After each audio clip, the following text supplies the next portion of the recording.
ನಮಸ್ಕಾರ ಸ್ನೇಹಿತರೆ ಏಪ್ರಿಲ್ ತಿಂಗಳ ಮೊದಲ ವಾರದ ಪ್ರಸ್ತುತ ವಿದ್ಯಮಾನ ಡಿಸ್ಕಸ್ ಮಾಡೋಣ. ನಾಸಾದ ಆರ್ಟಿಮಿಸ್ 2 ಮಿಷನ್ ಆಗಿರ್ಬೋದು, ಅರಿಧಮಾನ್ ಅಂತಕ್ಕಂಥ ಒಂದು ಸಬ್ಮರ್ಸಿಬಲ್ ಶಿಪ್ ಬಲಾಸ್ಟಿಕ್ ನ್ಯೂಕ್ಲಿಯರ್ ಮಿಸೈಲ್ ಬಗ್ಗೆ ಆಗಿರ್ಬೋದು, ಮತ್ತೆ ಡೆಂಗ್ಯೂ ವ್ಯಾಕ್ಸಿನ್ ಬಗ್ಗೆ ಆಗಿರ್ಬೋದು, ಇಂಡಿಯನ್ ರುಪಿ ಡಿಪ್ರಿಸಿಯೇಷನ್ ಆಗ್ತದೆ, ಕಮ್ಮಿ ಆಗ್ತಾ ಇದೆ ಬೆಲೆ ಅಗೇನ್ಸ್ಟ್ US$. ಇವೆಲ್ಲ ತುಂಬಾ ಇಂಪಾರ್ಟೆಂಟ್ ಟಾಪಿಕ್ಸ್ಗಳು ಡಿಸ್ಕಸ್ ಮಾಡೋಣ. ನಮ್ಮ weekly current affair, monthly current affair separate playlist ನೋಡಿಲ್ಲ ಅಂದ್ರೆ ಪ್ಲೇಲಿಸ್ಟ್ ಲಿಂಕ್ ಕೊಡ್ತೀನಿ ನೋಡಿ. ಪ್ರೀವಿಯಸ್ ಎಲ್ಲ ವೀಕ್ಸ್ ಮಂತ್ಗಳು ನಿಮಗೆ ಸಿಗುತ್ತೆ. ಇದೇ ವಿಡಿಯೋದ ಕೆಳಗೆ ಡಿಸ್ಕ್ರಿಪ್ಷನ್ ಬಾಕ್ಸ್ ಕೊಟ್ಟಿರ್ತೇನೆ. ನಮ್ಮ ಟೆಲಿಗ್ರಾಮ್, ಇನ್ಸ್ಟಾಗ್ರಾಮ್ ಫಾಲೋ ಮಾಡಿಲ್ಲ ಮಾಡ್ಕೊಂಡು ಅಲ್ಲಿ ಕೂಡ ನಾವು ಶೇರ್ ಮಾಡ್ತೀವಿ ಸ್ನೇಹಿತರೆ. ಸೊ ಬನ್ನಿ, ನಾನು ತಡ ಮಾಡಲ್ಲ, ಡೈರೆಕ್ಟ್ ಕ್ವಶನ್ಸ್ ಬರ್ತೀನಿ, ಡೀಟೇಲ್ ಆಗಿ ಡಿಸ್ಕಸ್ ಮಾಡ್ತಾ ಹೋಗೋಣ. ಓಕೆ, ಟಾಕ್ 0 ಡೆಂಗಾ ಅಂತ ಕರಿತೀವಿ. ಸೊ ಇದಕ್ಕೆ ಸಂಬಂಧಪಟ್ಟಂತೆ ಓಕೆ, ಟಾಕ್ 003 ಡೆಂಗ್ಯೂ ವ್ಯಾಕ್ಸಿನ್ ಇದಕ್ಕೆ ಸಂಬಂಧಪಟ್ಟಂತೆ ಇದು ಡೆಂಗ್ಯೂ ವೈರಸ್ ನ ಸೆರೋಟೈಪ್ಗಳ ವಿರುದ್ಧ ರಕ್ಷಣೆ ನೀಡಲು ವಿನ್ಯಾಸಗೊಳಿಸಲಾದ ಡೆಂಗ್ಯೂ ಲಸಿಕೆ ಆಗಿದೆ. ಇದು COVID-19 ಲಸಿಕೆಗಳನ್ನು ಹೋಲುವ ಮೆಸೆಂಜರ್ RNA ಅಂದ್ರೆ mRNA ಆಧಾರಿತ ಲಸಿಕೆ ಆಗಿದ್ದು ಅಲ್ಟ್ರಾ ಕೋಲ್ಡ್ ಸ್ಟೋರೇಜ್ ಪರಿಸ್ಥಿತಿಗಳನ್ನು ಅಗತ್ಯವಿರುತ್ತದೆ ಅಂತ ಕೊಟ್ಟಿದೆ. ಇದು ಯಾವ ಟೈಪ್ ಆಫ್ ಒಂದು ವ್ಯಾಕ್ಸಿನ್, ಯಾವ್ದ್ರಿಂದ ಮಾಡಿದ್ದಾರೆ ಅಂತಕ್ಕಂಥದ್ದು. Yes, it is a virus ಸೆರೋಟೈಪ್ಗಳ ವಿರುದ್ಧ ರಕ್ಷಣೆ ನೀಡಲು ಕೊಟ್ಟಿರ್ತಕ್ಕಂಥ ಒಂದು ವ್ಯಾಕ್ಸಿನ್ ಇದು. And this option is wrong. Option 1 ಮಾತ್ರ is the correct answer. So ಇದೇನಪ್ಪಾ ಇದು ಅಂತ ನೋಡೋದಾದ್ರೆ ಫಸ್ಟ್ ಡೀಟೇಲ್ ಆಗಿ ತಿಳ್ಕೊಳ್ಳೋಣ ಸ್ನೇಹಿತರ. ಇದು ಜಪಾನ್ ಔಷಧಿ ಕಂಪನಿ ಟಕೇಡಾ ಅಂತಕ್ಕಂಥದ್ದು ಅಭಿವೃದ್ಧಿ ಪಡಿಸಿದ, ಅದಕ್ಕೆ ಟ್ಯಾಗ್ 003 ಅಂತ ಇಟ್ಟಿರೋದು. ಓಕೆ, ಇದು ಎಲ್ಲ ನಮ್ಮಲ್ಲಿ ಡೆಂಗ್ಯೂ 4 ಟೈಪ್ ಆಫ್ ವೆರೈಟೀಸ್ ಬರುತ್ತೆ, ಸೀರೋಟೈಪ್ಸ್ ವೈರಸ್ಗಳು, ಡೆನ್ 1 ಇಂದ ಹಿಡಿದು 4 ತನಕ. ಅದರ ವಿರುದ್ಧ ರಕ್ಷಣೆ ನೀಡುತ್ತೆ. ಅಂದ್ರೆ ಏನರ್ಥ ಅಂದ್ರೆ ಇದು ಕಂಪ್ಲೀಟ್ ನಿಮಗೆ ಈ ವ್ಯಾಕ್ಸಿನೇಷನ್ ಕಂಪ್ಲೀಟ್ ನಿಮಗೆ ಅದನ್ನ ಕ್ಯೂರ್ ಪಡುತ್ತೆ ಅಂತಲ್ಲ, ಇದರ ತೀವ್ರತೆಯನ್ನು ಕಡಿಮೆ ಮಾಡುತ್ತೆ. ಅಂದ್ರೆ ತುಂಬಾ ಹೆವಿ, ಈಗ ನಿಮ್ಗೆ ಗೊತ್ತಿರೋ ಈ ಒಂದು ಕೋವಿಡ್ ಗಿಂತ ಮುಂಚೆ ಎಲ್ಲ ಡೆಂಗ್ಯೂ ಬಂದು ತುಂಬಾ ಜನ ಈ ಎಸ್ಪೆಷಲ್ ಸಮ್ಮರ್ ಟೈಮ್ಗಳಲ್ಲಿ ಸೊಳ್ಳೆ ಕಚ್ಚೆಯನ್ನು ತುಂಬಾ ಜನ ತುಂಬಾ ಮೈಕೈ ನೋವು, ಜ್ವರ ಬಂದು ಹಂಗೆ ಸತ್ತೋಗೋರು. ಓಕೆ, ಸೊ ಹಾಗಾಗಿ ಅದರ ವಿರುದ್ಧ ತೀವ್ರತೆ ಕಮ್ಮಿ ಮಾಡುತ್ತೆ. ತೀವ್ರತೆ ಕಮ್ಮಿ ಮಾಡೋದು ಆಟೋಮೆಟಿಕ್ಲಿ ನಿಮ್ಗೆ ರೆಸಿಸ್ಟೆನ್ಸ್ ಪವರ್ ಬೇರೆ ಬೇರೆ ಔಷಧಿಗಳಿಂದ ನೀವು ರಿಕವರ್ ಆಗ್ಬಿಡ್ಬೋದು. ಇದಕ್ಕೆ ವರ್ಲ್ಡ್ ಹೆಲ್ತ್ ಆರ್ಗನೈಸೇಷನ್ ಕೂಡ ಅಪ್ರೂವ್ ಮಾಡಿದೆ. ಬೇರೆ ಬೇರೆ ರಾಷ್ಟ್ರಗಳಲ್ಲಿ, ಇಂಡೋನೇಷಿಯಾದಿಂದ ಬೇರೆ ಬೇರೆ ಕಡೆ ಎಲ್ಲ ಯೂಸ್ ಮಾಡ್ತಾ ಇದ್ರೆ. ಹಾಗೆ ನಮ್ಮ ಭಾರತದ drug control of general India ಇದನ್ನ ಅಪ್ರೂವ್ ಕೊಟ್ಟಿದ್ದಾರೆ. 4 ರಿಂದ 60 ವರ್ಷದ ವಯಸ್ಸಿನ ವ್ಯಕ್ತಿಗಳಿಗೆ ಇದನ್ನ ಕೊಡಬಹುದು ಅಂತ ಹೇಳಿ. Okay, this is very important sir. ಇದನ್ನ 2 ಡೋಸ್ ಗಳಲ್ಲಿ ಕೊಡ್ತಾರೆ. ಸಾಮಾನ್ಯವಾಗಿ 3 ತಿಂಗಳ ನಡುವೆ ಮಧ್ಯಂತರದಲ್ಲಿ ಕೊಡ್ತಾರೆ ಇದನ್ನ. ಓಕೆ, ಎಸ್ಪೆಷಲಿ ಇದು ಡೆನ್ ವೆರೈಟಿ ಆಫ್ ವೈರಸ್ 2 ಅಂತೇನೆ, ಡೆಂಗ್ ವೆರೈಟಿ 2 ಅದಕ್ಕೆ ಹೆಚ್ಚು ಇದು ಲಸಿಕೆ ಪರಿಣಾಮಕಾರಿಯಾಗಿದೆ. ಅಂದ್ರೆ ಇದಕ್ಕೂ ಆಗುತ್ತೆ, ಎಲ್ಲಾ ತರ ವೈರಸ್ಗೂ ಕೂಡ ಆಗುತ್ತೆ. Okay, so this is very important. Exam ಅಲ್ಲಿ ಕೇಳಬಹುದು ಸ್ನೇಹಿತರೆ, ನೋಡ್ಕೊಳ್ಳಿ. Fine. And it is not mRNA, it is a live attenuated vaccine. Does not require. Live attenuated ಅಂತಂದ್ರೆ ಅಂದ್ರೆ ಏನು ಅಂದ್ರೆ ದುರ್ಬಲವಾಗಿರ್ತಕ್ಕಂಥ ಅದರ ಒಂದು ವೈರಸ್ ನ ದುರ್ಬಲತನದಿಂದ ಇರತಕ್ಕಂತ ಒಂದು ಇದನ್ನ ತಗೊಂಡು ಅದರಿಂದ ತಯಾರಿ ಮಾಡಿರ್ತಕ್ಕಂಥ ಲೈವ್ ಓಕೆ ಇರ್ತಕ್ಕಂಥ ಒಂದು ದುರ್ಬಲವಾಗಿರ್ತಕ್ಕಂಥ ಒಂದು ಕಣಗಳು, ಆ ಡೆಂಗ್ಯೂ ಕಣಗಳನ್ನ ತಗೊಂಡು ಮಾಡಿರ್ತಕ್ಕಂಥದ್ದು. ಸೊ ಲೈವ್ ಅಟೆನ್ಯೂಯೇಟೆಡ್ ಲಸಿಕೆ ಆಗಿರುತ್ತೆ ಇದು. ಫೈನ್, mRNA ಅಲ್ಲ. ನೆಕ್ಸ್ಟ್ ಬರ್ತೇನೆ, INS ಅರಿಧಮಾನ್ ಬಗ್ಗೆ. Okay, this is very important. SSBN ಇದೊಂದು ಭಾರತೀಯ ನೌಕಾಪಡೆಗೆ ಸ್ಥಳೀಯವಾಗಿ ನಿರ್ಮಿಸಲಾದ ಪರಮಾಣು ಚಾಲಿತ ಬಲ್ಲಾಸ್ಟಿಕ್ ಕ್ಷಿಪಣಿ ಜಲಾಂತರ್ಗಾಮಿ.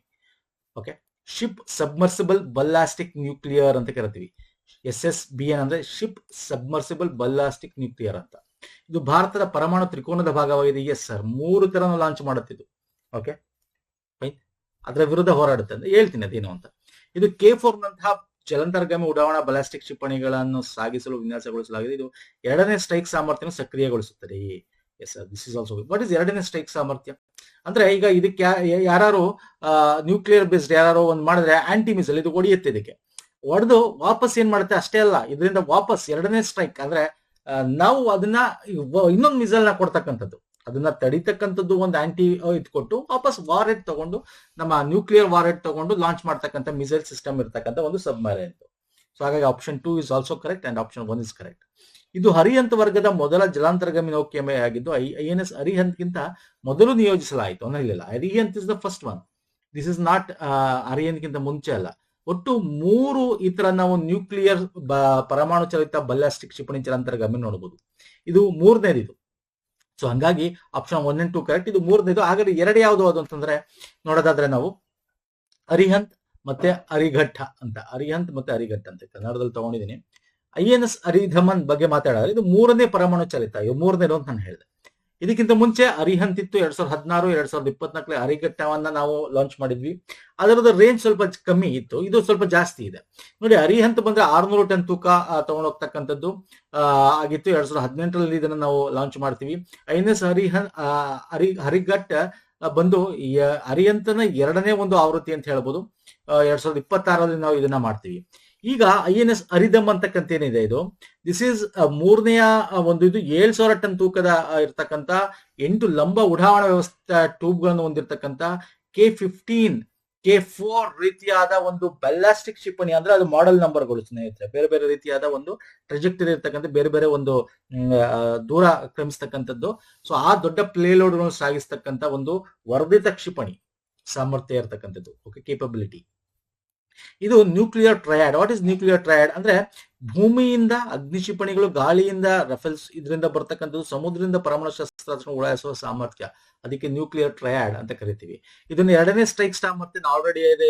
ಇದು ಎರಡನೇ ಸ್ಟ್ರೈಕ್ ಸಾಮರ್ಥ್ಯ ಅಂತಂದ್ರೆ ಒಂದ್ಸಲ ಬಂದಿರತಕ್ಕಂಥ ಉಡಾವಣೆಯನ್ನ ಅದನ್ನ ತಡೆದು ಕೂಡ ಆಮೇಲೆ ಸ್ಟ್ರೈಕ್ ಮಾಡತಕ್ಕಂಥ ಸಾಮರ್ಥ್ಯ ಹೊಂದಿರತಕ್ಕಂಥದ್ದು.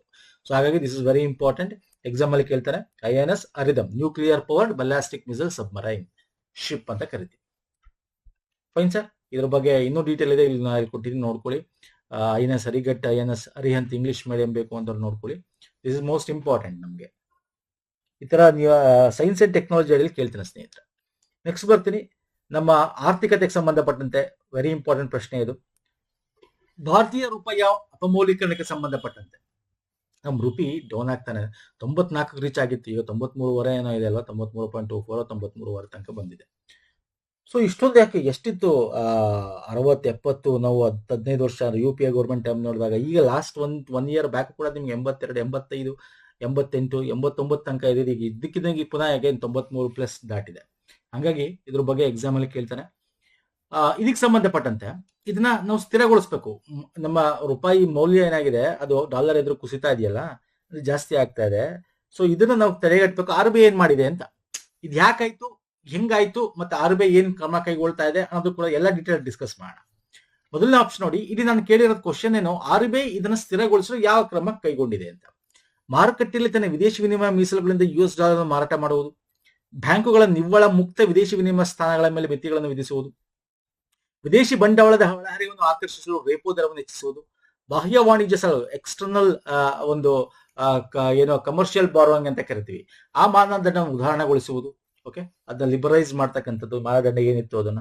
ಸೊ ಎಲ್ಲಗಳನ್ನ ಸ್ಥಿರಗೊಳಿಸಲು RBI ತಂದಿದೆ ಅಂತ ಇಲ್ಲಿ ಕೊಟ್ಟಿದ್ದೀನಿ ಆಪ್ಷನ್. ಯಾವ ಕರೆಕ್ಟ್ ಇದ್ರಲ್ಲಿ ಅಂತ ನಾನು ನಿಮ್ಗೆ ಕೇಳ್ತಾ. ಸೊ ಈಗ ಆಪ್ಷನ್ಸ್ಗೆ ಆಮೇಲೆ ಬರೋಣ, ಇದ್ರ ಬಗ್ಗೆ ತಿಳ್ಕೊಳ್ಳೋಣ. ಫಸ್ಟ್ ಯಾಕೆ ಹಿಂಗಾಯ್ತು, ರೀಸನ್ಸ್ ಏನು 2026ರಲ್ಲಿ? Because of capital outflow. ಅಂದ್ರೆ ನಮ್ಮ ದೇಶದಿಂದ ಪೋರ್ಟ್ಫೋಲಿಯೋ FPI ಅಂತ ಕರಿತೀವಲ್ಲ, ವಾಪಸ್ ತಗೋತಾ ಇದಾರೆ ದುಡ್ಡನ್ನ ಸ್ನೇಹಿತರೆ. ಭಾರತದಿಂದ ವಾಪಸ್ ತಗೋತಾ ಇದ್ದಾರೆ ಬೇರೆ ಕಡೆಗೆ ಇದು ಮಾಡೋಕ್ಕೋಸ್ಕರ. ಯಾಕಂದ್ರೆ US ಅಲ್ಲಿ ಇಂಟ್ರೆಸ್ಟ್ ರೇಟ್ ಜಾಸ್ತಿ ಆಗ್ತಾ ಇದೆ. ಸೊ ಗೋಲ್ಡ್ ಇಂದ ಕೂಡ ಇನ್ವೆಸ್ಟ್ಮೆಂಟ್ ಇದ್ದಾಗ ಶೇರ್ ಇದಕ್ಕೆ ಬರ್ತಾ ಇದ್ರೆ ಅಲ್ಲಿ ಬಡ್ಡಿ ದರ ಜಾಸ್ತಿ ಆಗ್ತಾ ಇದೆ ಒಂದ್ ಕಡೆ. ಮತ್ತೆ ಡಾಲರ್ ಸ್ಟ್ರಾಂಗ್ ಆಗ್ತಾ ಇದೆ, ಬಿಕಾಸ್ ಇಂಟ್ರೆಸ್ಟ್ ರೇಟ್ಸ್ ನ ಇಲ್ಲಿನ ತೆಗಿತಾರೆ, ಅಲ್ಲ ಆಗ್ತಾ ಇದ್ದಾರೆ. ಮತ್ತೆ US ಟ್ರೇಡ್ ಪಾಲಿಸಿ ಏನಿದೆ, 50% ಟ್ಯಾರಿಫ್ಸ್ ಆನ್ ಇಂಡಿಯನ್ ಗೂಡ್ಸ್.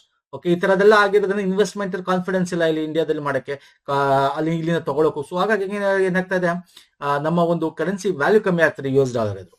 ಮತ್ತೆ widening trade deficit, high demand for gold, electronics, oil. ಈಗ ಆಯಿಲ್ ಬೇರೆ, ಈಗ ಯುದ್ಧ ನಡೀತಾರೆ, ಆಯಿಲ್ ಇವಾಗ ಇದೆಲ್ಲ ಕಾರಣಗಳಿಂದ ಏನಾಗ್ತಾ ಇದೆ, ನಮ್ಮ ಬೇರೆ ರಾಷ್ಟ್ರಗಳ ಜೊತೆ ಟ್ರೇಡ್ ಡಿಫಿಶಿಯೇಟ್, ವ್ಯಾಪಾರದ ಒಂದು ನಾವು ಕೊರತೆ ಏನಿದೆ ನಮ್ಮ ದೇಶಕ್ಕೂ ಆ ದೇಶಕ್ಕೂ, ಅದು ಜಾಸ್ತಿ ಆಗ್ತಾ ಇದೆ. ಇದರಿಂದ ಕೂಡ ಡಾಲರ್ ಬೆಲೆ ಜಾಸ್ತಿ. ಇದನ್ನು ಕಮ್ಮಿ ಮಾಡ್ಬೇಕು ಅಂತ ಬೇರೆ ಬೇರೆ ಕ್ರಮ ಕೈಗೊಳ್ತಾ ಇದೆ ಭಾರತ. ಈಗ ಫಾರ್ ಎಕ್ಸಾಂಪಲ್ ಇರಾನ್ ಜೊತೆ ನಾವು ರುಪಿಲೇ ತಗೋತೀವಿ ಅಂತ ಮಾಡ್ಕೊಂಡಿರೋದು, ನಾವು ರುಪಿ ಮೇಲೆ ತಗೋಬೇಕು, ನಾವು ಡಾಲರ್ ತಗೊಳ್ಳೋದು. Iran okay ಅಂದಿದೆ. ಓಕೆ, ಯಾಕೆ ಆ ದೇಶದ ಅಂತಂದ್ರೆ ಡಾಲರ್ನ ಒಂದು ಕಮ್ಮಿ ಮಾಡಬೇಕು ಅಂತಕ್ಕಂಥದ್ದು. ಸೊ ಇದೆಲ್ಲ ಮಾಡ್ತಾ ಇರ್ತಕ್ಕಂಥದ್ದು. ಈ ಎಲ್ಲ ರೀಸನ್ ಗಳಿಂದ ಏನಾಗಿದೆ, ರುಪಿ ವೀಕ್ ಆಗ್ತಾ ಬರ್ತಾ ಇದೆ. ಇನ್ನು RBI ಏನ್ ತಗೊಂಡಿದೆ, ಇದ್ರಲ್ಲಿ ನೋಡಿದ್ರೆ ಎಲ್ಲ ಆಪ್ಷನ್ಸ್ ಕರೆಕ್ಟ್ ಸ್ನೇಹಿತರೆ. ಎಲ್ಲ ಆಪ್ಷನ್ ಡಿ ಇದು A, ಇದು B, ಇದು C, ಇದು D, ಎಲ್ಲ ಆಪ್ಷನ್ ಕರೆಕ್ಟ್. ನೋಡೋಣ, ಒಂದೊಂದೇ ಡಿಸ್ಕಸ್ ಮಾಡೋಣ. ನೋಡಿ, ಇಲ್ಲಿ ಮಾರುಕಟ್ಟೆ ತನ್ನ ವಿದೇಶಿ ವಿನಿಮಯ ಮೀಸಲಿಂದ US ಡಾಲರ್ ಮಾರಾಟವನ್ನು ಮಾಡುವುದು. ನೋಡಿ, ಯಾವಾಗ ಡಾಲರ್ಗೆ ಬೆಲೆ ಜಾಸ್ತಿ ಆಗ್ತಾ ಇರುತ್ತೆ ಅಂದ್ರೆ ಇಲ್ದೇದಾಗ್ತಾನೆ, ಯಾವುದೇ ವಸ್ತು ಇಲ್ದೇದಾಗಾದ್ರೂ ಬೆಲೆ ಜಾಸ್ತಿ ಆಗೋದು. ಡಾಲರ್ಗಳನ್ನ ನೀವು ಇಟ್ಕೊಂಡ್ ಕೂತಿರ್ತೀರಲ್ಲ, ಎಲ್ಲ ಫಾರೆಕ್ಸ್ ಅಲ್ಲಿ ನಾನು ಇಷ್ಟು ಫಾರೆಕ್ಸ್ ಇದೆ, ಡಾಲರ್ ಇಷ್ಟಿದೆ, ಯಾಕಂದ್ರೆ ಪ್ರಪಂಚ ನಡೀತಿರೋ ಡಾಲರ್ ಮೇಲೆ ಅಂತೇಳಿ ಅದನ್ನ ಬಿಡುಗಡೆ ಮಾಡಿ ಡಾಲರ್ ಹರಿವಾಗಬೇಕು. ಅವಾಗ ಏನಾಗುತ್ತೆ, ಡಾಲರ್ಸ್ ಯಾವಾಗ ವಸ್ತು ಬೇಗ ಸಿಗುತ್ತೆ ಆಗ ಅದಕ್ಕೆ ಅಷ್ಟು ವ್ಯಾಲ್ಯೂ ಇರಲ್ಲ, ಅದ್ರ ರೇಟ್ ಕಮ್ಮಿ ಆಗುತ್ತೆ ಡಾಲರ್ದು. ಸೊ ಏನಾಗುತ್ತೆ ಇದು ಮಾಡೋದ್ರಿಂದ? This increase the supply of dollar and reduce the supply of rupee in the market, helping arrest the rupee's decline. ರುಪಿನ ಡಿಕ್ಲೈನ್ ಅದೇನಾಗ್ತಾ ಇದೆ, ಜಾಸ್ತಿ ಆಗೋದನ್ನ ಕಮ್ಮಿ ಮಾಡ್ದಂಗೆ ಆಗುತ್ತೆ. ಇನ್ನು ಎರಡನೇ ಸ್ಟೇಟ್ಮೆಂಟ್ ನೋಡಿ, ಬ್ಯಾಂಕುಗಳ ನಿವ್ವಳ ಮುಕ್ತ ವಿದೇಶಿ ವಿನಿಮಯ ಸ್ಥಾನಗಳ ಮೇಲೆ ಮಿತಿಯನ್ನು ಸಾಧಿಸುವುದು. ಈಗ ಏನಾಗುತ್ತೆ, ಫಾರೆಕ್ಸ್ ಒಂದು ಮಾಡೋದಾಗಲ್ಲ. ಈಗ ನಿಮ್ಗೆ ಯಾರೋ ಹೊರಗಡೆ ದುಡ್ಡು ಬಂತು, ಓಕೆ, ಹೊರದೇಶದಿಂದ ದುಡ್ಡು ಹಾಕೋರು, ಡಾಲರ್ ಅಲ್ಲಿ ಹಾಕೋರು, ಪೌಂಡ್ ಏನೋ ಒಂದು ಹಾಕಿದ್ರು, ಎಲ್ಲ ಹಾಕ್ತಾರೆ, ನಿಮ್ಮ ಅಕೌಂಟ್ ಹಾಕ್ತಾರೆ. ನಿಮ್ಮ ಅಕೌಂಟ್ ಅಂದ್ರೆ ಬ್ಯಾಂಕುಗಳು ಕೂಡ ಏನ್ ಮಾಡ್ತವೆ, ಈ ವಿದೇಶಿ ಕರೆನ್ಸಿಗಳನ್ನ ಇಟ್ಕೊಂಡು ಕೂತ್ಕೋತವೆ. ಯಾಕಂದ್ರೆ ಮುಂದೆ ಇನ್ನೂ ಜಾಸ್ತಿ ಆಗಿದೆ, ನಾವು ಜಾಸ್ತಿ ಸಿಗ್ಬೋದು, ಇವಾಗಿನ ರೇಟ್ ಬೇರೆ ಇರುತ್ತೆ. ಇದನ್ನ ತಪ್ಪಿಸ್ಬೇಕು. ಹಾಗಾಗಿ ಏನ್ ಮಾಡ್ತದೆ ಸರ್ಕಾರ, RBI ನಿಮ್ಗೆ ಒಂದಷ್ಟು ಟಾರ್ಗೆಟ್ ಇದೆ, ಇದಕ್ಕಿಂತ ಜಾಸ್ತಿ ಇಟ್ಕೋಬಾರ್ದು ಅಂತ. ಓಕೆ, ಸೊ ಇದರಿಂದ ಏನಾಗುತ್ತೆ, this reduce the ability of banks to hold large speculation positions on engage in arbitrate that weak in the local currency. So ಅದರಿಂದ ಏನಾಗುತ್ತೆ, ಅದನ್ನ ಕಮ್ಮಿ ಮಾಡೋದ್ರಿಂದ ಏನಾಗುತ್ತೆ, ಇಲ್ಲಿ ಕಮ್ಮಿ ಇಲ್ಲ ಅಂದ್ರೆ ಏನಾಗುತ್ತೆ, ಲೋಕಲ್ ಕರೆನ್ಸಿ ವೀಕ್ ಆಗುತ್ತೆ. ಹಾಗಾಗಿ ಅದನ್ನ ಬಿಡುಗಡೆ ಮಾಡೋದ್ರಿಂದ ಏನಾಗುತ್ತೆ, ರುಪೀಸ್ ಒಂದು ಹರಿದಾಟ ಜಾಸ್ತಿ ಆಗುತ್ತೆ, ಆ ಲೋಕಲ್ ಕರೆನ್ಸಿಯ ಒಂದು ಅವೈಲಬಿಲಿಟಿ ಕೂಡ ಜಾಸ್ತಿ ಆಗುತ್ತೆ ಒಂದು. ಸೊ ಇದರಿಂದ ಏನಾಗುತ್ತೆ ಸರ್, ಡಾಲರ್ ಮುಕ್ತವಾಗಿ ಸಿಗಕ್ಕೆ ಸ್ಟಾರ್ಟ್ ಆಗುತ್ತೆ ಅಲ್ವಾ ಸರ್ ಒಂದು. ಇನ್ನೊಂದು, ವಿದೇಶಿ ಬಂಡವಾಳ ಒಳಹರಿವನ್ನು ಆಕರ್ಷಿಸುವುದು. ಈಗ ರೇಪೋ ರೇಟ್ ನ ಕಮ್ಮಿ ಮಾಡ್ಕೊ ಬಂದ್ಬಿಟ್ರು ಅಲ್ವಾ, ಎಲ್ಲ ರೇಟ್ ಆಫ್ ಇಂಟ್ರೆಸ್ಟ್ ಕಮ್ಮಿ ಆಯ್ತು ಭಾರತದಲ್ಲಿ. ಈ ರೇಪೋ ರೇಟ್ ನ ಇನ್ಕ್ರೀಸ್ ಮಾಡೋದ್ರಿಂದ ಏನಾಗುತ್ತೆ ಸರ್, ಇಂಟ್ರೆಸ್ಟ್ ರೇಟು ಜಾಸ್ತಿ ಆಗುತ್ತೆ, ಬಡ್ಡಿ ದರ ಜಾಸ್ತಿ ಆಗುತ್ತೆ. ಬಡ್ಡಿ ದರ ಜಾಸ್ತಿ ಆದಾಗ ಏನಾಗುತ್ತೆ, ಇನ್ವೆಸ್ಟ್ಮೆಂಟ್ ಬರ್ತಾ ಹೋಗಿ ಬಡ್ಡಿ ದರ ಭಾರತದಲ್ಲಿ ಸಿಗ್ತಾ ಇದೆ. ನೀವೇನ್ ಮಾಡ್ತೀರಾ, ದುಡ್ಡುಗಳನ್ನ ಬಡ್ಡಿ ಇಲ್ಲ ಅಂತ ಅಲ್ಲಿ ಇನ್ವೆಸ್ಟ್ ಮಾಡಿ ದುಡ್ಡು ಇಟ್ಕೊಳ್ಳೋದು ನೀವು ಈಗ ಬ್ಯಾಂಕ್ ಅಲ್ಲಿ ಹಾಕ್ತಾರೆ, ಈಗ ಬೇರೆ ಕಡೆ ಇನ್ವೆಸ್ಟ್ ಮಾಡ್ತೀರಾ, ಅದು ಬಡ್ಡಿ ದರ ಜಾಸ್ತಿ ಸಿಗುತ್ತೆ. ಸೊ ರೇಟ್ ಆಫ್ ಇಂಟ್ರೆಸ್ಟ್ ಕೊಡ್ತೀರಾ, ಹೊರದೇಶದಿಂದ ಕೂಡ ದುಡ್ಡು ಬರುತ್ತೆ, ಫಾರಿನ್ ಪೋರ್ಟ್ಫೋಲಿಯೋ ಇನ್ವೆಸ್ಟ್ಮೆಂಟ್ಗಳು ಬರುತ್ತೆ, ಬಡ್ಡಿ ದರ ಜಾಸ್ತಿ ಇದೆ ಇಲ್ಲಿ ಅಂತ. ಸೊ ಅವಾಗ ಏನಾಗುತ್ತೆ, ರುಪೀಸ್ಗೆ ವ್ಯಾಲ್ಯೂ ಸಿಗುತ್ತೆ, ಡಾಲರ್ ಹರಿದಾಟ ಆಗುತ್ತೆ. ಮತ್ತೆ ಎಕ್ಸ್ಟರ್ನಲ್ ಕಮರ್ಷಿಯಲ್ ಬಾರೋಯಿಂಗ್ ಮಾಡೋದನ್ನ ಉದಾಹರಣೆಗೊಳಿಸುವುದು. ಓಕೆ, 4ನೇ ಆಪ್ಷನ್. ಎಸ್ ಸರ್, ಯಾವಾಗ ನಾವು ಒಂದು ಇಷ್ಟೇ ತಗೋಬೇಕು ಹಂಗೆ ಹೊರಗಡೆಯಿಂದ ತರೋದಾದ್ರೆ ಆ ತರ ಎಲ್ಲ ನಾವು ಏನೋ ಒಂದು ಇದು ಇಟ್ಕೊಂಡಿದ್ವಿ, ಭಾರತ ಸರ್ಕಾರದಿಂದ ವತಿಯಿಂದ RBI ಏನು ರೂಲ್ಸ್ ಹಾಕಿತ್ತು, ಅದು ಸ್ವಲ್ಪ ಲಿಬರೈಸ್ ಮಾಡೋದು. ಆಗ ಇದು ಇಂಡಿಯನ್ ಕಾರ್ಪೊರೇಟ್ಸ್ಗೆ ಎಂಕರೇಜ್ ಮಾಡ್ದಂಗೆ ಹೊರಗಡೆಯಿಂದ ಕೂಡ ಫಾರಿನ್ ಕರೆನ್ಸಿಗಳಲ್ಲಿ ದುಡ್ಡು ತಗೊಂಡ್ಬಂದು ಅದನ್ನ ಕನ್ವರ್ಟ್ ಮಾಡಬೇಕು. ತಂದಾಗಲ್ಲ, ಇಂಡಿಯನ್ ರುಪೀಸ್ ಕನ್ವರ್ಟ್ ಮಾಡಬೇಕು. Converted to brought into Indian converted ಆದಾಗ ಇಲ್ಲಿ ನಮಗೆ ಫಾರಿನ್ ಕರೆನ್ಸಿಗಳು ಬಂದಾಗುತ್ತೆ, ಹರಿವು ಜಾಸ್ತಿ ಆಗುತ್ತೆ. ನಮ್ಮ ಇಂಡಿಯನ್ ರುಪಿ ಕನ್ವರ್ಟ್ ಮಾಡಿದಾಗ ರುಪೀಸ್ ಕನ್ವರ್ಷನ್ಸ್ ಆಗುತ್ತೆ. ಸೊ ಅವಾಗ ಏನಾಗುತ್ತೆ, ಅದರ ವ್ಯಾಲ್ಯೂ ಕೂಡ ಕಮ್ಮಿ ಆಗ್ತಾ ಹೋಗುತ್ತೆ. ಅಂದ್ರೆ ಇದರಲ್ಲಿ ಇನ್ವೆಸ್ಟ್ಮೆಂಟ್ ಜಾಸ್ತಿ ಆಗುತ್ತೆ. ಇನ್ವೆಸ್ಟ್ಮೆಂಟ್ ಜಾಸ್ತಿ ಆದಂಗೆ ಹರಿವು ಜಾಸ್ತಿ ಆದಂಗೆ ಎಕಾನಮಿ ಡೆವಲಪ್ ಆಗುತ್ತೆ. ಸೊ ಹಾಗೇನಾಗುತ್ತೆ ಸರ್, ಅದರ ವ್ಯಾಲ್ಯೂ ಏನಿದೆ, ರುಪಿಯ ವ್ಯಾಲ್ಯೂ ಡಾಲರ್ ಎದುರು ಏನಾಗುತ್ತೆ, ಇಂಪ್ರೂವ್ ಆಗುತ್ತೆ. ಸೊ ಇವೆಲ್ಲ RBI ತನ್ನ ಒಂದು ಅಳವಡಿಕೆಗಳನ್ನ ಮಾಡ್ಕೋತಾ ಇದೆ. So all options are correct. ಇವೆಲ್ಲ ಎಕ್ಸಾಮ್ ಅಲ್ಲಿ ಕೇಳ್ತೇನೆ ಸ್ನೇಹಿತರೆ. ಒಂದು, ನಿಮಗೆ ಏನೇನ್ ಮಾಡೋದ್ರಿಂದ ರುಪಿ ನಾವು ತುಂಬಾ ಹೋಗೋದನ್ನ ತಡೆಗಟ್ಟಬಹುದು, ಜಾಸ್ತಿ ಹೋಗೋದನ್ನ ಡಾಲರ್ ಎದುರು ವಾಪಸ್ 90, 92 ಹಿಂಗೆಲ್ಲ ತಂದಿಡಬಹುದು. ಮತ್ತೆ ಯಾವ ಕಾರಣದಿಂದ ಆಯ್ತು ಈ ತರ ಅನ್ನೋದು ಕೂಡ ನಿಮ್ಗೆ ಎಕ್ಸಾಮ್ ಅಲ್ಲಿ ಕೇಳ್ಬೋದು. ಅರ್ಥ ಆಗಿದೆ ಅನ್ಕೋತೀನಿ. ಅರ್ಥ ಆಗಿದೆ, ಇನ್ನೊಂದ್ಸಲ ಇದನ್ನ ನಾನು ಹೇಳಿದ್ ನೋಡ್ಕೊಳ್ಳಿ, ಅರ್ಥ ಆಗುತ್ತೆ. Next, tides of times Bharat history through ಭಿತ್ತಿ ಚಿತ್ರಗಳು ಇನ್ ಪಾರ್ಲಿಮೆಂಟ್ ಅಂತ. ಅದನ್ನ English tides of times Bharat history through murals in parliament ಅಂತ. ಇದನ್ನ ಸುಧಾಮೂರ್ತಿ ಅವರು ಬರೆದಿದ್ದಾರೆ ಈ ಪುಸ್ತಕವನ್ನ. ಅಂದ್ರೆ ಇದರಲ್ಲಿ ನಿಮ್ಗೆ ಫೋಟೋಸ್ಗಳು ಇರ್ತವೆ, ಡೀಟೇಲ್ಸ್ ಇರ್ತವೆ. ಇದು ಏನು ಅಂತಂದ್ರೆ, ನಮ್ಮ ಒಂದು ಪಾರ್ಲಿಮೆಂಟ್, ಹೊಸ ಪಾರ್ಲಿಮೆಂಟ್ ಇದೆಲ್ಲ ನಿಮಗೆ ಹಿಸ್ಟ್ರಿಗಳ ಒಂದು ಚಿತ್ರಗಳಿದೆ ಅದರಲ್ಲಿ. ಅದನ್ನ ಅಲ್ಲಿ ಸುಮ್ಮನೆ ಡೆಕೋರೇಷನ್ಗೂ ಆಗಿಲ್ಲ, ಅದ್ರ ಹಿಂದೆ ಹಿಸ್ಟ್ರಿ, ನಮ್ಮ ಇತಿಹಾಸ ಇದೆ, ಅದು ಪ್ರತಿಯೊಬ್ಬರು ತಿಳ್ಕೊಬೇಕು. ಅದಕ್ಕೆ ಅದನ್ನೆಲ್ಲ ತಗೊಂಡು ಏನ್ ಮಾಡಿದ್ದಾರೆ, ಪುಸ್ತಕ ಬರೆದಿರ್ತಕ್ಕಂಥ ಸುಧಾಮೂರ್ತಿ ಅವರು. ಇದನ್ನ ನಮ್ಮ ವೈಸ್ ಪ್ರೆಸಿಡೆಂಟ್ ಉದ್ಘಾಟನೆ ಮಾಡ್ತಾರೆ. ಅವರು ತುಂಬಾ ಹೊಗಳ್ತಾರೆ ಕೂಡ. CP ರಾಧಾಕೃಷ್ಣನ್ ಅವರು ಇದ್ರ ಬಗ್ಗೆ ತುಂಬಾ ಮಾತಾಡ್ತಾರೆ. ಓಕೆ, ನಮ್ಮಲ್ಲಿರ್ತಕ್ಕಂಥ ಇದನ್ನ ಈ ಪುಸ್ತಕದಲ್ಲಿ ಇದೇನಿದೆ ಅಂದ್ರೆ, ಭಾರತ ಸಂಸದ ಸ್ಥಾಪಿಸಲಾದ 124 ಭಿತ್ತಿ ಚಿತ್ರ ಫಲಕಗಳನ್ನು ಈ ಪುಸ್ತಕ ಎತ್ತಿ ತೋರಿಸುತ್ತದೆ. ಈ ಪ್ರತಿಯೊಂದು ಭಿತ್ತಿ ಚಿತ್ರಗಳು ಭಾರತ ದೀರ್ಘ ಮತ್ತು ವೈವಿಧ್ಯ ಇತಿಹಾಸದ ವಿವಿಧ ಹಂತಗಳನ್ನು ಪ್ರತಿನಿಧಿಸುತ್ತದೆ. ಈ ಭಿತ್ತಿ ಚಿತ್ರಗಳು ಕೇವಲ ಅಲಂಕಾರಿಕ ಅಂಶಗಳಲ್ಲ, ಅವು ಪ್ರಾಚೀನ ಆಧುನಿಕ ಪ್ರಪಂಚದಿಂದ ಭಾರತದ ವಿಕಸನವನ್ನು ಚಿತ್ರಿಸುವ ಪ್ರಬಲ ಕಥೆ ಹೇಳುವ ಸಾಧನಗಳಾಗಿದೆ. ಹಾಗಾಗಿ ಇದ್ರ ಬಗ್ಗೆ ಡೀಟೇಲ್ ಆಗಿ ಇದ್ರಲ್ಲಿ ಕೊಟ್ಟಿದ್ದಾರೆ, ಆ ಒಂದು ಪಾರ್ಲಿಮೆಂಟ್ ಅಲ್ಲಿ ಇರ್ತಕ್ಕಂಥ ಎಲ್ಲ ಒಂದು ಮ್ಯೂರಲ್ಸ್ ಗಳ ಬಗ್ಗೆ. ಸೊ ಇದು ತುಂಬಾ ಚೆನ್ನಾಗಿರ್ತಕ್ಕಂಥದ್ದು. ಈ ಪುಸ್ತಕ ಬಿಡುಗಡೆ ಮಾಡಿ ತುಂಬಾ ಹೊಗಳಿದ್ದಾರೆ ಕೂಡ. ಫೈನ್ ಸರ್, ನೆಕ್ಸ್ಟ್ ಬರ್ತೇನೆ. Artemis 2 very important mission. ಇದ್ರ ಬಗ್ಗೆ ಎಕ್ಸಾಮ್ ಅಲ್ಲಿ ಪಕ್ಕ ಬರುವಂತ ಚಾನ್ಸಸ್ ಇವೆಲ್ಲ ಬರುತ್ತೆ. ಈಗ ಮಾಡ್ತಿರೋದೆಲ್ಲ ಬರುವಂತ ಚಾನ್ಸಸ್. ಇದು ಸೈನ್ಸ್ ಅಂಡ್ ಟೆಕ್ನಾಲಜಿ ಅಂತ ತುಂಬಾ ಇಂಪಾರ್ಟೆಂಟ್ ಆಗುತ್ತೆ ಇದು. ಓಕೆ, ನೋಡೋಣ ಬನ್ನಿ. ಇದೊಂದು ನಾಸಾ ಲಾಂಚ್ ಮಾಡಿರ್ತಕ್ಕಂಥದ್ದು April 1 ಅಲ್ಲಿ ಅಲ್ವಾ ಸರ್. ನೋಡೋಣ ಬನ್ನಿ. ಈ ಮಿಷನ್ ಚಂದ್ರನ ಮೇಲೆ ಮನುಷ್ಯರನ್ನು ಇಳಿಸುತ್ತದೆ ಅನ್ನೋದೇ ಇದೆ ತಪ್ಪು. Okay, it is long fly by Moon ಅಂತೀವಿ. ಅಂದ್ರೆ ಅದು ಸುತ್ತ ಹೋಗಿ ಬರ್ತಕ್ಕಂಥದ್ದು, ಅದ್ರ ಇಳಿಯಲ್ಲ. ಇದು ಚಂದ್ರನ ಕಕ್ಷೆನ ಪೂರ್ಣಗೊಳಿಸಿದ ನಂತರ ಭೂಮಿಗೆ ಇದು ಕರೆಕ್ಟ್, ಬಟ್ ಇಳಿಸುತ್ತೆ ತಪ್ಪು. So this option is wrong. ಚಂದ್ರನ 3 ನಂತಹ ಇತ್ತೀಚಿನ ಸಿಬ್ಬಂದಿ ಇಲ್ಲದ ಚಂದ್ರ ಕಾರ್ಯಾಚರಣೆಗಳಂತೆ ಈ ಮಿಷನ್ ದೀರ್ಘ ಇಂಧನ ಸಮರ್ಥ ಪಥವನ್ನು ತೆಗೆದುಕೊಳ್ಳುತ್ತದೆ. ನೋಡಿ, ಚಂದ್ರಯಾನ 3 ನಾವೇನ್ ಮಾಡಿದ್ವಿ, ಹ್ಯೂಮನ್ ಅಲ್ಲ, ಇಟ್ ಇಸ್ ಹ್ಯೂಮನ್ ಕಳಿಸ್ತಾ ಇರ್ತಕ್ಕಂಥದ್ದು. Okay, this is also wrong. ಎರಡು ತಪ್ಪು ಇಲ್ಲ ಆಪ್ಷನ್. ಸೊ ಇದ್ರ ಬಗ್ಗೆ ಓದ್ಕೊಳ್ಳೋಣ ಡೀಟೇಲ್ ಆಗಿ. ಇಲ್ಲಿ ಕನ್ನಡದಲ್ಲೂ ಕೊಟ್ಟಿದ್ದೀನಿ, ಡೀಟೇಲ್ ಆಗಿ ತಿಳ್ಕೊಳ್ಳೋಣ. ಸಿ ಆರ್ಟಿಮಿಸ್ 2 ನಾನು ಇಲ್ಲಿ ಏನೇನು ಹೇಳ್ತೇನೆ ಆ ಪಾಯಿಂಟ್ಗಳು ಮಾತ್ರ ನೋಡ್ಕೋತಾ ಹೋಗಿ ಸ್ನೇಹಿತರೆ. It is A fly by Moon ಅಂತ ಕರಿತೀವಿ. This is very important word. ಒಂದ್ಸಲ ನಿಮಗೆ ಕನ್ನಡದಲ್ಲಿ ಇಂಗ್ಲಿಷ್ ನ ಟ್ರಾನ್ಸ್ಲೇಟ್ ಮಾಡ್ಬಿಟ್ಟು ಕೊಟ್ಬಿಡ್ತಾನೆ, ಹಂಗಾಗಿ ಈ ವರ್ಡ್ ನೋಡ್ಕೊಳ್ಳಿ. ಫ್ಲೈ ಬೈ ಮೂನ್ ಅಂದ್ರೆ ಇಟ್ ಈಸ್ ನಾಟ್ ಲ್ಯಾಂಡಿಂಗ್ ಅಂತ. ನಾಟ್ ಲ್ಯಾಂಡಿಂಗ್ ಆನ್ ಮೂನ್ ಅಂದ್ರೆ ಮೂನ್ ನ ಸುತ್ತ ತಿರುಗಿ ಅದರ ಒಂದು ಇದ್ರಿಂದ ವಾಪಸ್ ಬಂದಿರತಕ್ಕಂಥದ್ದು. ಮತ್ತೆ the space launch system, this is the most powerful rocket. ಇದರಿಂದ ಲಾಂಚ್ ಮಾಡಿರ್ತಕ್ಕಂಥದ್ದು. ಇದ್ರ ಒಳಗೆ ಓರಿಯನ್ ಕ್ರೂ ಕ್ಯಾಪ್ಸೂಲ್ ಇರುತ್ತೆ, ಇದ್ರ ಒಳಗೆ ಕೂತ್ಕೊಳ್ತಕ್ಕಂಥದ್ದು. ಇಲ್ಲಿ ಇದೆಯಲ್ಲ, ಇಲ್ಲಿ ಕ್ಯಾಪ್ಸೂಲ್ ಇರುತ್ತೆ. ಇಲ್ಲಿ ಈ ಕ್ಯಾಪ್ಸೂಲ್ ಒಳಗೆ ಈ 4 ಜನ ಕೂತ್ಕೊಂಡು ಹೋಗಿರ್ತಕ್ಕಂಥದ್ದು. ಸೊ ಹಾಗಾಗಿ ದಿಸ್ ಇಸ್ ವೆರಿ ಇಂಪಾರ್ಟೆಂಟ್. ಎಲ್ಲಿ ಲಾಂಚ್ ಮಾಡಿದ್ದು? ಕೆನಡಿ ಸ್ಪೇಸ್ ಸೆಂಟರ್, ಕಾರ್ನಿವಲ್, ಫ್ಲೋರಿಡಾದಿಂದ ಲಾಂಚ್ ಮಾಡಿರೋದು. ನೋಡಿ, ಈ ಕೆನಡಿ ಸ್ಪೇಸ್ ಸೆಂಟರ್ ಫ್ಲೋರಿಡಾ ಅಂತಕ್ಕಂಥದ್ದು ಏನಿದೆ, ನೀವು ನಮ್ಮ ಮ್ಯಾಪಿಂಗ್ ತಗೊಂಡ್ರೆ ದಕ್ಷಿಣ ಅಮೆರಿಕ, ಉತ್ತರ ಅಮೆರಿಕ ಅಂತ, ಉತ್ತರ ಅಮೆರಿಕ ತಗೋಣ. ಇಲ್ಲಿ ಒಂದು ಫ್ಲೋರಿಡಾ ಬರುತ್ತೆ ನಿಮಗೆ. ಸೊ ಇಲ್ಲಿ ಅಟ್ಲಾಂಟಿಕ್ ಸಾಗರ ಇಲ್ಲಿ ಲಾಂಚ್ ಆಗಿರೋದು. ಬಟ್ ಇಳಿಬೇಕಾಗಿರೋದು ಇಲ್ಲಿ ಇಳಿಯೋದು ಪೆಸಿಫಿಕ್ ಸಾಗರ. ಓಕೆ, ಪೆಸಿಫಿಕ್ ಓಷನ್ ನಲ್ಲಿ ಇಳಿಯುತ್ತೆ. ಇಲ್ಲಿ ಇಳಿತಕ್ಕಂಥದ್ದು ಪೆಸಿಫಿಕ್ ಸಾಗರ. ಓಕೆ, 4 ಜನ ಕರ್ಕೊಂಡು ಹೋಗಿರ್ತಕ್ಕಂಥದ್ದು ಇದು. ಸೊ ಇದ್ರ ಬಗ್ಗೆ ನೋಡೋದಾದ್ರೆ, ಸಿ ಆರ್ಟಿಮಿಸ್ 2 ಮಿಷನ್ ಅಂತ ಹೇಳ್ತೀವಿ. ಅಂದ್ರೆ ಆರ್ಟಿಮಿಸ್ 2 1 ಮಿಷನ್ ಆಲ್ರೆಡಿ ಆಗಿತ್ತು ಅಂತ ಅರ್ಥ. Yes sir. ಇದ್ರ ಬಗ್ಗೆ ನೋಡೋದಾದ್ರೆ 5 ದಶಕಗಳ ನಂತರ ಒಂದು ನಾಸಾ ಜನರನ್ನ ಕರ್ಕೊಂಡು ಚಂದ್ರನ ಹತ್ರ ಹೋಗಿರ್ತಕ್ಕಂಥದ್ದು. ಓಕೆ, 1900 ಯಾವ ಟೈಮಲ್ಲಿ ಸರ್? ಅದು 72ರಲ್ಲಿ ಫಸ್ಟ್ ಕರ್ಕೊಂಡು ಹೋಗಿತ್ತು. ಅಪೋಲೋ 17 ಅಲ್ವಾ? ಅಪೋಲೋನು ಕೂಡ ಅಪೋಲೋ 7, 8, 9 ಅಂತೆಲ್ಲ ಟೆಸ್ಟ್ ಮಾಡಿ ಆಮೇಲೆ 17ನಲ್ಲಿ 11 to 7 ನಿಮಗೆ ಅದನ್ನ ಲಾಂಚ್ ಮಾಡಿದ್ದು. ಅದೇ ರೀತಿ ಇಲ್ಲೂ ಕೂಡ ಆರ್ಟಿಮಿಸ್ 1 ಅಂತ 2022ರಲ್ಲಿ ಜಸ್ಟ್ ಒಂದು ಟ್ರಯಲ್ ಮಾಡಿರ್ತಾರೆ. ಈಗ ಆರ್ಟಿಮಿಸ್ 2ಲಿ ಮಾನವರನ್ನ ಕರ್ಕೊಂಡು ಹೋಗಿರ್ತಕ್ಕಂಥ 4 ಗಗನಯಾತ್ರಿಗಳನ್ನ ಕರ್ಕೊಂಡು ಹೋಗಿದ್ದಾರೆ. ಆ 4 ಗಗನಯಾತ್ರಿಗಳಲ್ಲಿ ತುಂಬಾ ಇಂಪಾರ್ಟೆಂಟ್ ಸಿಬ್ಬಂದಿಗಳು ಪ್ರಥಮ ಬಾರಿಗೆ ಇರ್ತಕ್ಕಂಥದ್ದು ಏನು ಅಂದ್ರೆ, ಇಲ್ಲಿ ರೀಡ್ ವೈಸ್ಮನ್ ಅಂತ ಕಮಾಂಡರ್ ಇದ್ದಾರೆ. ಓಕೆ, ಅವರು ತುಂಬಾ ಇಂಪಾರ್ಟೆಂಟ್ ಕಮಾಂಡರು. ಮತ್ತೆ ವಿಸ್ಟರ್ ಗ್ಲೋವರ್ ನೋಡಿ, ಇವರು ಕಪ್ಪು ಓಕೆ ಬಣ್ಣದ ವ್ಯಕ್ತಿ, ಮೊದಲ ಕಪ್ಪು ಬಣ್ಣದ ವ್ಯಕ್ತಿನ ನಮ್ಗೆ ಸ್ಪೇಸ್ ಕಳಿಸ್ತಾ ಇರ್ತಕ್ಕಂಥದ್ದು ವಿಕ್ಟರ್ ಗ್ಲೋವರ್ ಅಂತಕ್ಕಂಥದ್ದು. ಮತ್ತೆ ಇಲ್ಲಿ ಕ್ರಿಸ್ಟಿಯಾನಾ ಕಾಚ್ ಅಂತ, ದಿಸ್ ಇಸ್ ವೆರಿ ಇಂಪಾರ್ಟೆಂಟ್, ಮಹಿಳೆಯರನ್ನ ಕಳಿಸ್ತಾ ಇರ್ತಕ್ಕಂಥದ್ದು. ಸೊ ಮಹಿಳೆಯರನ್ನ ಕಳಿಸಿದೀವಲ್ಲ ಅಂದ್ರೆ this is the first time to go beyond okay low earth orbit ಅಂತ ಕರಿತೀವಿ. ಲೋ ಅರ್ತ್ ಆರ್ಬಿಟ್ ಅಂದ್ರೆ ಮೊದಲ ಬಾರಿಗೆ ಭೂಮಿಯ ಕೆಳಕಕ್ಷೆ ಆಚೆ ಮಾನವನ ಉಪಸ್ಥಿತಿ.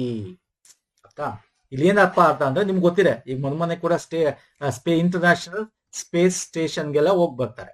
ಇದು ಲೋ ಅರ್ತ್ ಆರ್ಬಿಟ್ ಅಲ್ಲಿ ಇರೋದು. ಓಕೆ, ಅದಕ್ಕಿಂತ ಮುಂದೆ ಜಾಸ್ತಿ ದೂರದ ಕಳಿಸ್ತಾರೆ. ಇದೇ ಫಸ್ಟ್ ಮಾನವರನ್ನ. ಅದು ಡೀಪ್ ಸ್ಪೇಸ್ ಮಿಷನ್ ಅಂತ ಕರಿತೀವಿ. ಡೀಪ್ ಸ್ಪೇಸ್ ಅಂದ್ರೆ ತುಂಬಾ ಇನ್ನು ಒಳಗೋಗೋದು ಅಂತ ಅರ್ಥ. ಓಕೆ, ಸೊ ಇಲ್ಲಿ ಏನ್ ಮಾಡಿದ್ದಾರೆ ಅಂತಂದ್ರೆ ಇದು ಯಾವ ರೀತಿ ಇದು ವರ್ಕ್ ಆಗುತ್ತೆ ಅನ್ನೋದ್ರ ಬಗ್ಗೆ ನೋಡೋದಾದ್ರೆ ಅದ್ರ ಬಗ್ಗೆ ಹೇಳ್ತೀನಿ. ಫಸ್ಟ್ ಯಾರ್ಯಾರು ಓದು ಅಂತ ನೋಡ್ಕೊಳ್ಳಿ. ಜೆರೆಮಿ ಕ್ಯಾನ್ಸೆನ್ಸ್ ಅಂತ ಇವ್ರು ಬಂದು ತುಂಬಾ ಇಂಪಾರ್ಟೆಂಟ್ ಯಾಕಾಗ್ತಾರೆ ಅಂತಂದ್ರೆ ಇವ್ರು ಅಮೆರಿಕ ಅಲ್ಲದವರು ಅಂತಂದ್ರೆ ಕೆನಡಿಯನ್. ಸೊ ಅಂತವ್ರನ್ನ ಕೂಡ ಸ್ಪೇಸ್ ಕಳಿಸ್ತಾ ಇರ್ತಕ್ಕಂಥದ್ದು. ಓಕೆ, ಜೆರೆಮಿ ಹ್ಯಾನ್ಸನ್ ಅಂತಕ್ಕಂಥವ್ರು ಈ ತರ 4 ಜನ ಕಳಿಸಿದ್ದಾರೆ. ಸೊ ಇವರು ವಾಪಸ್ ಬರ್ತಾರೆ. ಏಪ್ರಿಲ್ 10 ವಾಪಸ್ ಪೆಸಿಫಿಕ್ ಸಾಗರದಲ್ಲಿ ಇಳಿತಾರೆ. ಹೆಂಗೆ ನಾವು ಇಂಟರ್ನ್ಯಾಷನಲ್ ಸ್ಪೇಸ್ ಸ್ಟೇಷನ್ ಕರ್ಕೊಂಡ್ ಬಂದ್ರು ಅದೇ ರೀತಿ ಬಂದು ಅಲ್ಲಿ ಲ್ಯಾಂಡ್ ಆಗ್ತಾರೆ. ಸೊ ಇದ್ರ ಬಗ್ಗೆ ನೋಡಿದ್ರೆ ನೋಡಿ, ಇದು ಹೆಂಗೆ ಅಂತಂದ್ರೆ ಇಲ್ಲಿ ಭೂಮಿ ಇಲ್ಲಿದೆ ನೋಡಿ, ಇಲ್ಲಿ ಇದು ದಕ್ಷಿಣ ಉತ್ತರ ಅಮೆರಿಕ, ಇಲ್ಲಿಂದ ಫ್ಲೋರಿಡಾನ ಲಾಂಚ್ ಮಾಡಿದ್ದಾರೆ. ಇದು ಹೋಗಿ ಹಿಂಗೆ ಸುತ್ತಕೊಂಡು ಹಿಂಗೆ ಬಂದು ಸುತ್ಕೊಂಡು ನಮ್ಮ ಒಂದು ಅರ್ಥನ ಆರ್ಬಿಟ್ ನ ಒಂದು ಏನಿದೆ ಕಕ್ಷೆಯಿಂದ ಹೊರಬಂದು ಓಕೆ ಇದು ಚಂದ್ರನ ಕಕ್ಷೆಗೆ ಬಂದು ಇಲ್ಲಿ ಸುತ್ತಿ ಏನ್ ಮಾಡುತ್ತೆ, ಇಲ್ಲಿ ಸುತ್ತಿ ವಾಪಸ್ ಅದು ಬಂದು ಹಿಂಗೆ ಭೂಮಿಗೆ ಇಲ್ಲಿ ಬಂದು ಇಳಿಯುತ್ತೆ. ಸ್ಪೆಸಿಫಿಕ್ ಸಾಗರದಲ್ಲಿ ಬಂದು ಇಳಿಯುತ್ತೆ. ಓಕೆ, ಸೊ ಇದೇನು ಉದ್ದೇಶ ಏನು ಸರ್? ಸರ್ ಇದು ಮುಖ್ಯವಾದ ಚಂದ್ರದ ಮೇಲೆ ಇಳಿಯಕ್ಕಲ್ಲ. ಈಗ ನೆಕ್ಸ್ಟ್ ಬರುತ್ತೆ ಆರ್ಟಿಮಿಸ್ 2, 3 ಬರುತ್ತೆ, 4 ಬರುತ್ತೆ. 3ಲಿ ಚಂದ್ರದ ಮೇಲೆ ಇಳಿತಾರೆ. 4 ಬರುತ್ತೆ. ಓಕೆ, ಆರ್ಟಿಮಿಸ್ 4 ಬರುತ್ತೆ. ಇದು ಚಂದ್ರದ ಮೇಲೆ ಒಂದು ಬೇಸ್ ನ ರೆಡಿ ಮಾಡ್ತಾರೆ. ಬೇಸ್ ಅಂದ್ರೆ ಏನು? ಇಂಟರ್ನ್ಯಾಷನಲ್ ಸ್ಪೇಸ್ ಸ್ಟೇಷನ್ ಮಾಡಿದ್ರೆ ಹಂಗೆ ಚಂದ್ರದ ಮೇಲೆ ಒಂದು ಸ್ಟೇಷನ್ ತರ ಅಲ್ಲಿ ಹೋಗಿ ಉಳ್ಕೊಂಡು ಬರಂಗ್ ಮಾಡ್ತಾರೆ. ಸೊ ಮುಖ್ಯ ಉದ್ದೇಶ ಇದೆಲ್ಲ ಆಕ್ಚುಲಿ ಹೇಳ್ಬೇಕು. ಇದು ಒಂದು ಉದ್ದೇಶನೇ. ಇದಕ್ಕಿಂತ ಮುಖ್ಯ ಉದ್ದೇಶ ಏನ್ ಗೊತ್ತಾ ಇರೋದು? ಮಾರ್ಸ್ ಮೇಲೆ ಹೋಗಕ್ಕೆ, ಮಂಗಳ ಮೇಲೆ ಹೋಗಕ್ಕೆ, ಅಲ್ಲಿ ನಾವು ಹೋಗ್ಬೇಕು. ಅದು ಇಂಪಾರ್ಟೆಂಟ್ ಇವ್ರಿಗೆ. ಈಗ ಅವಾಗಾದ್ರೆ ಅಪೋಲೋ ಮಿಷನ್ಸ್ ಏನಕ್ಕೆ ಬಂತು? USSR ಜೊತೆ ಒಂದಷ್ಟು ಕಾಂಪಿಟೇಷನ್ ಇತ್ತು. ಇವಾಗ USSR ಇಲ್ಲ, ಹಿಂದೆ ಅವಾಗ US ಇತ್ತು, ಈಗ ಚೈನಾದವ್ರದ್ದು 2030ಕ್ಕೆ ಹ್ಯೂಮನ್ ಇದು ಮೂನ್ ಮೇಲೆ ಹಾಕ್ಬೇಕು ಅಂತ ಅವ್ರದ್ದು ಟಾರ್ಗೆಟ್ ಇದೆ, ಮೂನ್ ಮೇಲೆ ಇಳಿಸ್ಬೇಕು ಅಂತ. ಸೊ ಹಾಗಾಗಿ ಅವ್ರ ಜೊತೆ ಈಗ ಇದು. ಸೊ ಇದು ನೋಡೋದಾದ್ರೆ, ಸೊ ಇದಕ್ಕೆ ಇದು ತುಂಬಾ ಅಂದ್ರೆ ಮೂನ್ಗೆ ಹೋಗಿ ಬರಕ್ಕೂ ಕೂಡ ಒಂದ್ ರೀತಿ ಸ್ಪೇಸ್ ಟೂರಿಸಮ್ ಮಾಡ್ಕೊಂಡ್ಬಿಡ್ಬೋದು. ಇದು ಆ ತರದಕ್ಕೂ ಹೆಲ್ಪ್ ಆಗುತ್ತೆ. ಮತ್ತೆ ಬೇರೆ ಬೇರೆ ಕೂಡ ಕಾರಣ ಇದೆ. ಏನ್ ಬೇರೆ ಬೇರೆ ಕಾರಣ? ಇಲ್ಲಿ ನಾವು ಲೋ ಅರ್ತ್ ಆರ್ಬಿಟ್ಗಿಂತ ಜಾಸ್ತಿ ದೂರ ಹೋಗ್ತಾ ಇರೋದ್ರಿಂದ ಅಲ್ಲಿ ರೇಡಿಯೇಷನ್ ಏನಿರುತ್ತೆ, ಅಲ್ಲಿ ಸ್ಲೀಪ್ ಒಂದು ಸೈಕಲ್ ಹೆಂಗಾಗುತ್ತೆ, ಬೇರೆ ಬೇರೆ ರೀತಿಯಾದ ಎಲ್ಲಾನು ಕೂಡ ಟೆಸ್ಟ್ ಮಾಡ್ದಂಗಾಗುತ್ತೆ ಅವ್ರಿಗೆ. ಓಕೆ, ಸೊ ಅದನ್ನ ಇಲ್ಲಿ ಕೊಟ್ಟಿದ್ದೀನಿ ನೋಡಿ. ಆರ್ಟಿಮಿಸ್ 2 ಮಿಷನ್ ಏನಿದೆ, ಆರ್ಟಿಮಿಸ್ ಇದು ಚಂದ್ರನ ಕಡೆಗೆ ಹೋಗೋ ಮೊದಲ ಭೂಮಿಯ ಕಕ್ಷೆಯಲ್ಲಿ ಸುತ್ತುತ್ತದೆ. ಸುತ್ತಲೂ ಮುಕ್ತವಾಗಿ ತಿರುಗಿ ಪಥವನ್ನು ಬದಲಿಸಿ ಚಂದ್ರನ ಹಾಟ ನಿರ್ವಹಿಸುತ್ತದೆ. ಮತ್ತೆ 1000 ಕಿಲೋಮೀಟರ್ ಚಂದ್ರನ ದೂರವನ್ನ ಹೋಗಿ ವಾಪಸ್ ಮರಳಿ ಬರ್ತಕ್ಕಂಥದ್ದು. ಇಲ್ಲಿ ವೆರಿ ಇಂಪಾರ್ಟೆಂಟ್ ಏನು ಅಂದ್ರೆ, ಯಾವ ಒಂದು ಸ್ಪೇಸ್ ರಾಕೆಟ್ ನಾನೇನ್ ಹೇಳಿದೆ ಅದ್ರ ಬಗ್ಗೆ ತಿಳ್ಕೊಳ್ಳಿ. ಇನ್ನು ಉದ್ದೇಶ ಡೀಪ್ ಸ್ಪೇಸ್ ಸಿಸ್ಟಮ್ ಮೌಲ್ಯೀಕರಣ. ಓಕೆ, ಅಲ್ಲಿ ಹೆಂಗೆ ಜೀವನ ಅಂದ್ರೆ ಹೆಂಗ್ ಹೋಗ್ ಬಂದ್ರೆ ಏನಾಗುತ್ತೆ, ವಿಕಿರಣಗಳನ್ನ ಟೆಸ್ಟ್ ಮಾಡೋದು, ಯಾವ ರೀತಿ ಇರಬೇಕು ಅಂತ ಟೆಸ್ಟ್ ಮಾಡೋದು, ಸುರಕ್ಷತೆ ಟೆಸ್ಟ್ ಮಾಡೋದು. ಸೊ ಭವಿಷ್ಯದಲ್ಲಿ ಮುಂದೆ ಏನಾರು ಇದನ್ನು ಟೂರಿಸಂ ಮಾಡ್ಬೋದು ಅಂದ್ರೆ ಹೆಂಗೆ. ಸೊ ಇದೆಲ್ಲದ ಬಗ್ಗೆ ಕೂಡ ಇಲ್ಲಿ ಟೆಸ್ಟ್ ಮಾಡ್ತಾರೆ. ಮತ್ತೆ ಬೇರೆ ಬೇರೆ ರೀತಿಯಾದ ಇಕ್ವಿಪ್ಮೆಂಟ್ಸ್ ಗಳು ತಗೊಂಡೋಗಿರ್ತಾರೆ, ಅದನ್ನು ಕೂಡ ಅವರು ನೋಡ್ಕೊಂಡ್ ಬರ್ತಾರೆ. ಮತ್ತೆ ಇದು ಏನಕ್ಕೆ ಇದು ಮುಖ್ಯವಾದ ಉದ್ದೇಶ, ನೆಕ್ಸ್ಟ್ ಮಾರ್ಸ್ಗೆ ಹೋಗೋಕೆ, ಅಲ್ಲಿ ಮಾನವನ ಇಳಿಸಕ್ಕೆ ಇಲ್ಲಿನ ಟ್ರೈ ಮಾಡಿ ಇದನ್ನ ಅಚೀವ್ ಮಾಡಿ ಆಮೇಲೆ ಇಳಿಸಕ್ಕೆ ಇದು ಪ್ರಮುಖ ಉದ್ದೇಶ. ಅರ್ಥ ಆಗಿದೆ ಅನ್ಕೋತೀನಿ ಇದ್ರ ಬಗ್ಗೆ. ಆರ್ಟಿಮಿಸ್ 2 ಅಂತಕ್ಕಂಥದ್ದು. ಸೊ ಈಗ ಫಾರ್ ಎಕ್ಸಾಂಪಲ್ ಆರ್ಟಿಮಿಸ್ 2 ಬಗ್ಗೆ ಇನ್ನೊಂದು ಇದೆ ನಿಮ್ಗೆ, ಆರ್ಟಿಮಿಸ್ ಅಕಾರ್ಡ್ ಅಂತ ಗೊತ್ತಾ ನಿಮ್ಗೆ? ಎಸ್, ಪ್ರೀವಿಯಸ್ ಲಾಸ್ಟ್ ಇಯರ್ ಅಲ್ಲೆಲ್ಲ ಮಾಡಿದೀವಿ ಅದ್ರ ಬಗ್ಗೆ. ಓಕೆ, ಚೆಕ್ ಮಾಡಿ, ಅದನ್ನ ತಿಳ್ಕೊಳ್ಳಿ, ಅದು ಕೂಡ ಎಕ್ಸಾಮ್ಗೆ ಇಂಪಾರ್ಟೆಂಟ್ ಆಗುತ್ತೆ. ಸೊ ನೆಕ್ಸ್ಟ್ ಬರ್ತೀನಿ, ನಮೋ ಡ್ರೋನ್ ದೀದಿ ಯೋಜನೆಗೆ ಸಂಬಂಧಪಟ್ಟಂತೆ. ಓಕೆ, ನಮೋ ಡ್ರೋನ್ ದೀದಿ ಯೋಜನೆ ಏನೋ, ಯಾಕೆ ಇದು ಬಂತು, ಇದ್ರ ಬಗ್ಗೆ ಯೋಜನೆ ಬಗ್ಗೆ ಕೂಡ ನಾನು ಲಾಸ್ಟ್ ಇಯರ್ ಅಥವಾ ಪ್ರೀವಿಯಸ್ ವೀಕ್ಲಿ ಕರೆಂಟ್ ಅಫೇರ್ ಮಂತ್ಲಿನೂ ಮಾಡಿದೀವಿ. ಮತ್ತೆ ನಮ್ಮ ಗೌರ್ಮೆಂಟ್ ಸ್ಕೀಮ್ಸ್ ಪ್ಲೇ ಲಿಸ್ಟ್ ಅಲ್ಲಿ ಸಿಗುತ್ತೆ. ಬಟ್ ಈಗ ಯಾಕೆ ಸುದ್ದಿಗೆ ಬಂತು ಅಂದ್ರೆ ಇಂಪಾರ್ಟೆಂಟ್ ಇದೆ. ಕರ್ನಾಟಕದ ನಂಬರ್ 1 ಇದೆ ಇದರಲ್ಲಿ, ಮುಂದೆ ಇದೆ, ಅದರಲ್ಲೂ ಕೊಪ್ಪಳ. ಅದ್ರ ಬಗ್ಗೆ ಡಿಸ್ಕಸ್ ಮಾಡೋಣ. ಫಸ್ಟ್ ಆಪ್ಷನ್ ನೋಡೋಣ ಬನ್ನಿ. ರಸಗೊಬ್ಬರಗಳು ಮತ್ತು ಕೀಟನಾಶಕಗಳನ್ನು ಸಿಂಪಡಿಸುವಂತ ಕೃಷಿ ಸೇವೆಗಳನ್ನು ನೀಡಲು ಮಹಿಳಾ ಸ್ವಸಹಾಯ ಗುಂಪುಗಳಿಗೆ ಡ್ರೋನ್ ಒದಗಿಸುವ ಗುರಿಯನ್ನು ಇದು ಹೊಂದಿದೆ. ಹೌದು ಸರ್, ದಿಸ್ ಇಸ್ ಕರೆಕ್ಟ್ ಅಲ್ವಾ ಸರ್? ನಮ್ಮದು ಡ್ರೋನ್ ಇದೆಯಾ, ಸೆಲ್ಫ್ ಹೆಲ್ಪ್ ಗ್ರೂಪ್ಸ್ ಮುಖಾಂತರ ಅವ್ರಿಗೂ ಒಂದು ಎಕನಾಮಿಕಲಿ ಸ್ಟ್ರಾಂಗ್ ಆಗಬೇಕು. ಹಾಗಾಗಿ ಸಬ್ಸಿಡಿ ವಿತ್ ಕ್ರೆಡಿಟ್ ಒಂದು ಕೊಡ್ತಕ್ಕಂಥ ಯೋಜನೆ ಇದು. ಯೋಜನೆಯನ್ನು ಕೃಷಿ ಮತ್ತು ರೈತರ ಕಲ್ಯಾಣ ಸಚಿವಾಲಯ, ಗ್ರಾಮೀಣಾಭಿವೃದ್ಧಿ ಸಚಿವಾಲಯದ ಬೆಂಬಲದೊಂದಿಗೆ ವಿಶೇಷವಾಗಿ ದೀನ್ ದಯಾಳ್ ಅಂತ್ಯೋದಯ ಯೋಜನೆ ರಾಷ್ಟ್ರೀಯ ಗ್ರಾಮೀಣ ಜೀವನೋಪಾಯ ಮಿಷನ್ ಮೂಲಕ ಕಾರ್ಯಗೊಳಿಸಿಕೊಳ್ಳುತ್ತದೆ. S, correct. ಯೋಜನೆ ಅಡಿಯಲ್ಲಿ ಯಾವುದೇ ಹಣಕಾಸಿನ ಕೊಡುಗೆ ಮತ್ತು ಸಾಲ ಬೆಂಬಲ ಕಾರ್ಯವಿಧಾನವಿಲ್ಲದೆ, ನೋಡಿ ಇಲ್ಲ ಅಂತ ಕೊಡ್ತಾ ಇದೆ ನೆಗೆಟಿವ್ ಸ್ಟೇಟ್ಮೆಂಟ್. ನಾನು ನಿಮ್ಗೆ ಈಗ ತಾನೇ ಹೇಳಿದೆ, ದಿಸ್ ಇಸ್ ರಾಂಗ್. ಅಂದ್ರೆ ಸಬ್ಸಿಡಿನೂ ಕೊಡ್ತಾರೆ, ಜೊತೆಗೆ ಈ ಡ್ರೋನ್ ಸಂಬಂಧಪಟ್ಟ ಟ್ರೈನಿಂಗ್ ಕೊಡ್ತಾರೆ, ಸಬ್ಸಿಡಿ ಜೊತೆಗೆ ಒಂದಷ್ಟು ಸಾಲನೂ ಕೊಡ್ತಾರೆ, ಕ್ರೆಡಿಟ್ ಕೊಡ್ತಕ್ಕಂಥದ್ದು. ಸೊ ಹಾಗಾಗಿ ಆಪ್ಷನ್ 1 and 2 ಕರೆಕ್ಟ್. ಇದ್ರ ಬಗ್ಗೆ ತಿಳ್ಕೊಳ್ಳೋಣ. ಇದು ಫಸ್ಟ್ ಕರೆಂಟ್ ಅಫೇರ್ ಏನಾಯ್ತು ಅಂತ ಹೇಳ್ತೀನಿ. Karnataka women self help groups getting training drone pilot under ನಮೋ ದೀದಿಯಲ್ಲಿ ನಂಬರ್ 1 ಇದೆ. ಏನ್ ನಂಬರ್ 1 ಇದೆ, 145 ಮೆಂಬರ್ಸ್ ಫ್ರಮ್ ಕರ್ನಾಟಕ ಸ್ಟೇಟ್ ಇಂದ ಟ್ರೈನಿಂಗ್ ತಗೊಂಡು ಇದನ್ನ ಇಂಪ್ಲಿಮೆಂಟ್ ಮಾಡ್ತಾ ಇದೆ ಕರ್ನಾಟಕದಲ್ಲಿ. ಅದ್ರ ನೆಕ್ಸ್ಟ್ ಸೆಕೆಂಡ್ ಬಂದು ಉತ್ತರ ಪ್ರದೇಶ, 3ನೇದು ಬಂದು ಆಂಧ್ರ ಪ್ರದೇಶ. ಇನ್ನು ಕರ್ನಾಟಕದಲ್ಲಿ ನೋಡೋದಾದ್ರೆ ನಂಬರ್ 1 ಜಿಲ್ಲೆ ಯಾವುದು ಅಂತಂದ್ರೆ ಕೊಪ್ಪಳ. ಓಕೆ, ಆಮೇಲೆ ಕಲಬುರ್ಗಿ, ಆಮೇಲೆ ಮಂಡ್ಯ 3ನೇ ಜಿಲ್ಲೆ. ಇಲ್ಲಿನ ಒಂದು ಸೆಲ್ಫ್ ಹೆಲ್ಪ್ ಗ್ರೂಪ್ಸ್, ಸ್ವಸಹಾಯ ಸಂಘಗಳು, ಮಹಿಳಾ ಸ್ವಸಹಾಯ ಸಂಘಗಳು ತುಂಬಾ ಟ್ರೈನಿಂಗ್ ತಗೊಂಡು ಇದು ಇಂಪ್ಲಿಮೆಂಟ್ ಮಾಡೋದ್ರಲ್ಲಿ ಕರ್ನಾಟಕ ಮುಂದಿದೆ. ಓಕೆ, ಸೊ ಈ ಸ್ಕೀಮು ಸಬ್ಸಿಡಿ ಇದೆ ಪ್ಲಸ್ ಕ್ರೆಡಿಟ್ ಸಪೋರ್ಟ್ ಕೂಡ ಇದೆ. ಓಕೆ, ಫ್ರೀ ಡಿಸ್ಟೇ ಅಲ್ಲ ಇದು. ಇನ್ನು ಇದನ್ನ agriculture ministry, national rural livelihood mission, ಇದರಲ್ಲಿ 3 ಒಂದು ಮಿನಿಸ್ಟ್ರಿ ಬರುತ್ತೆ.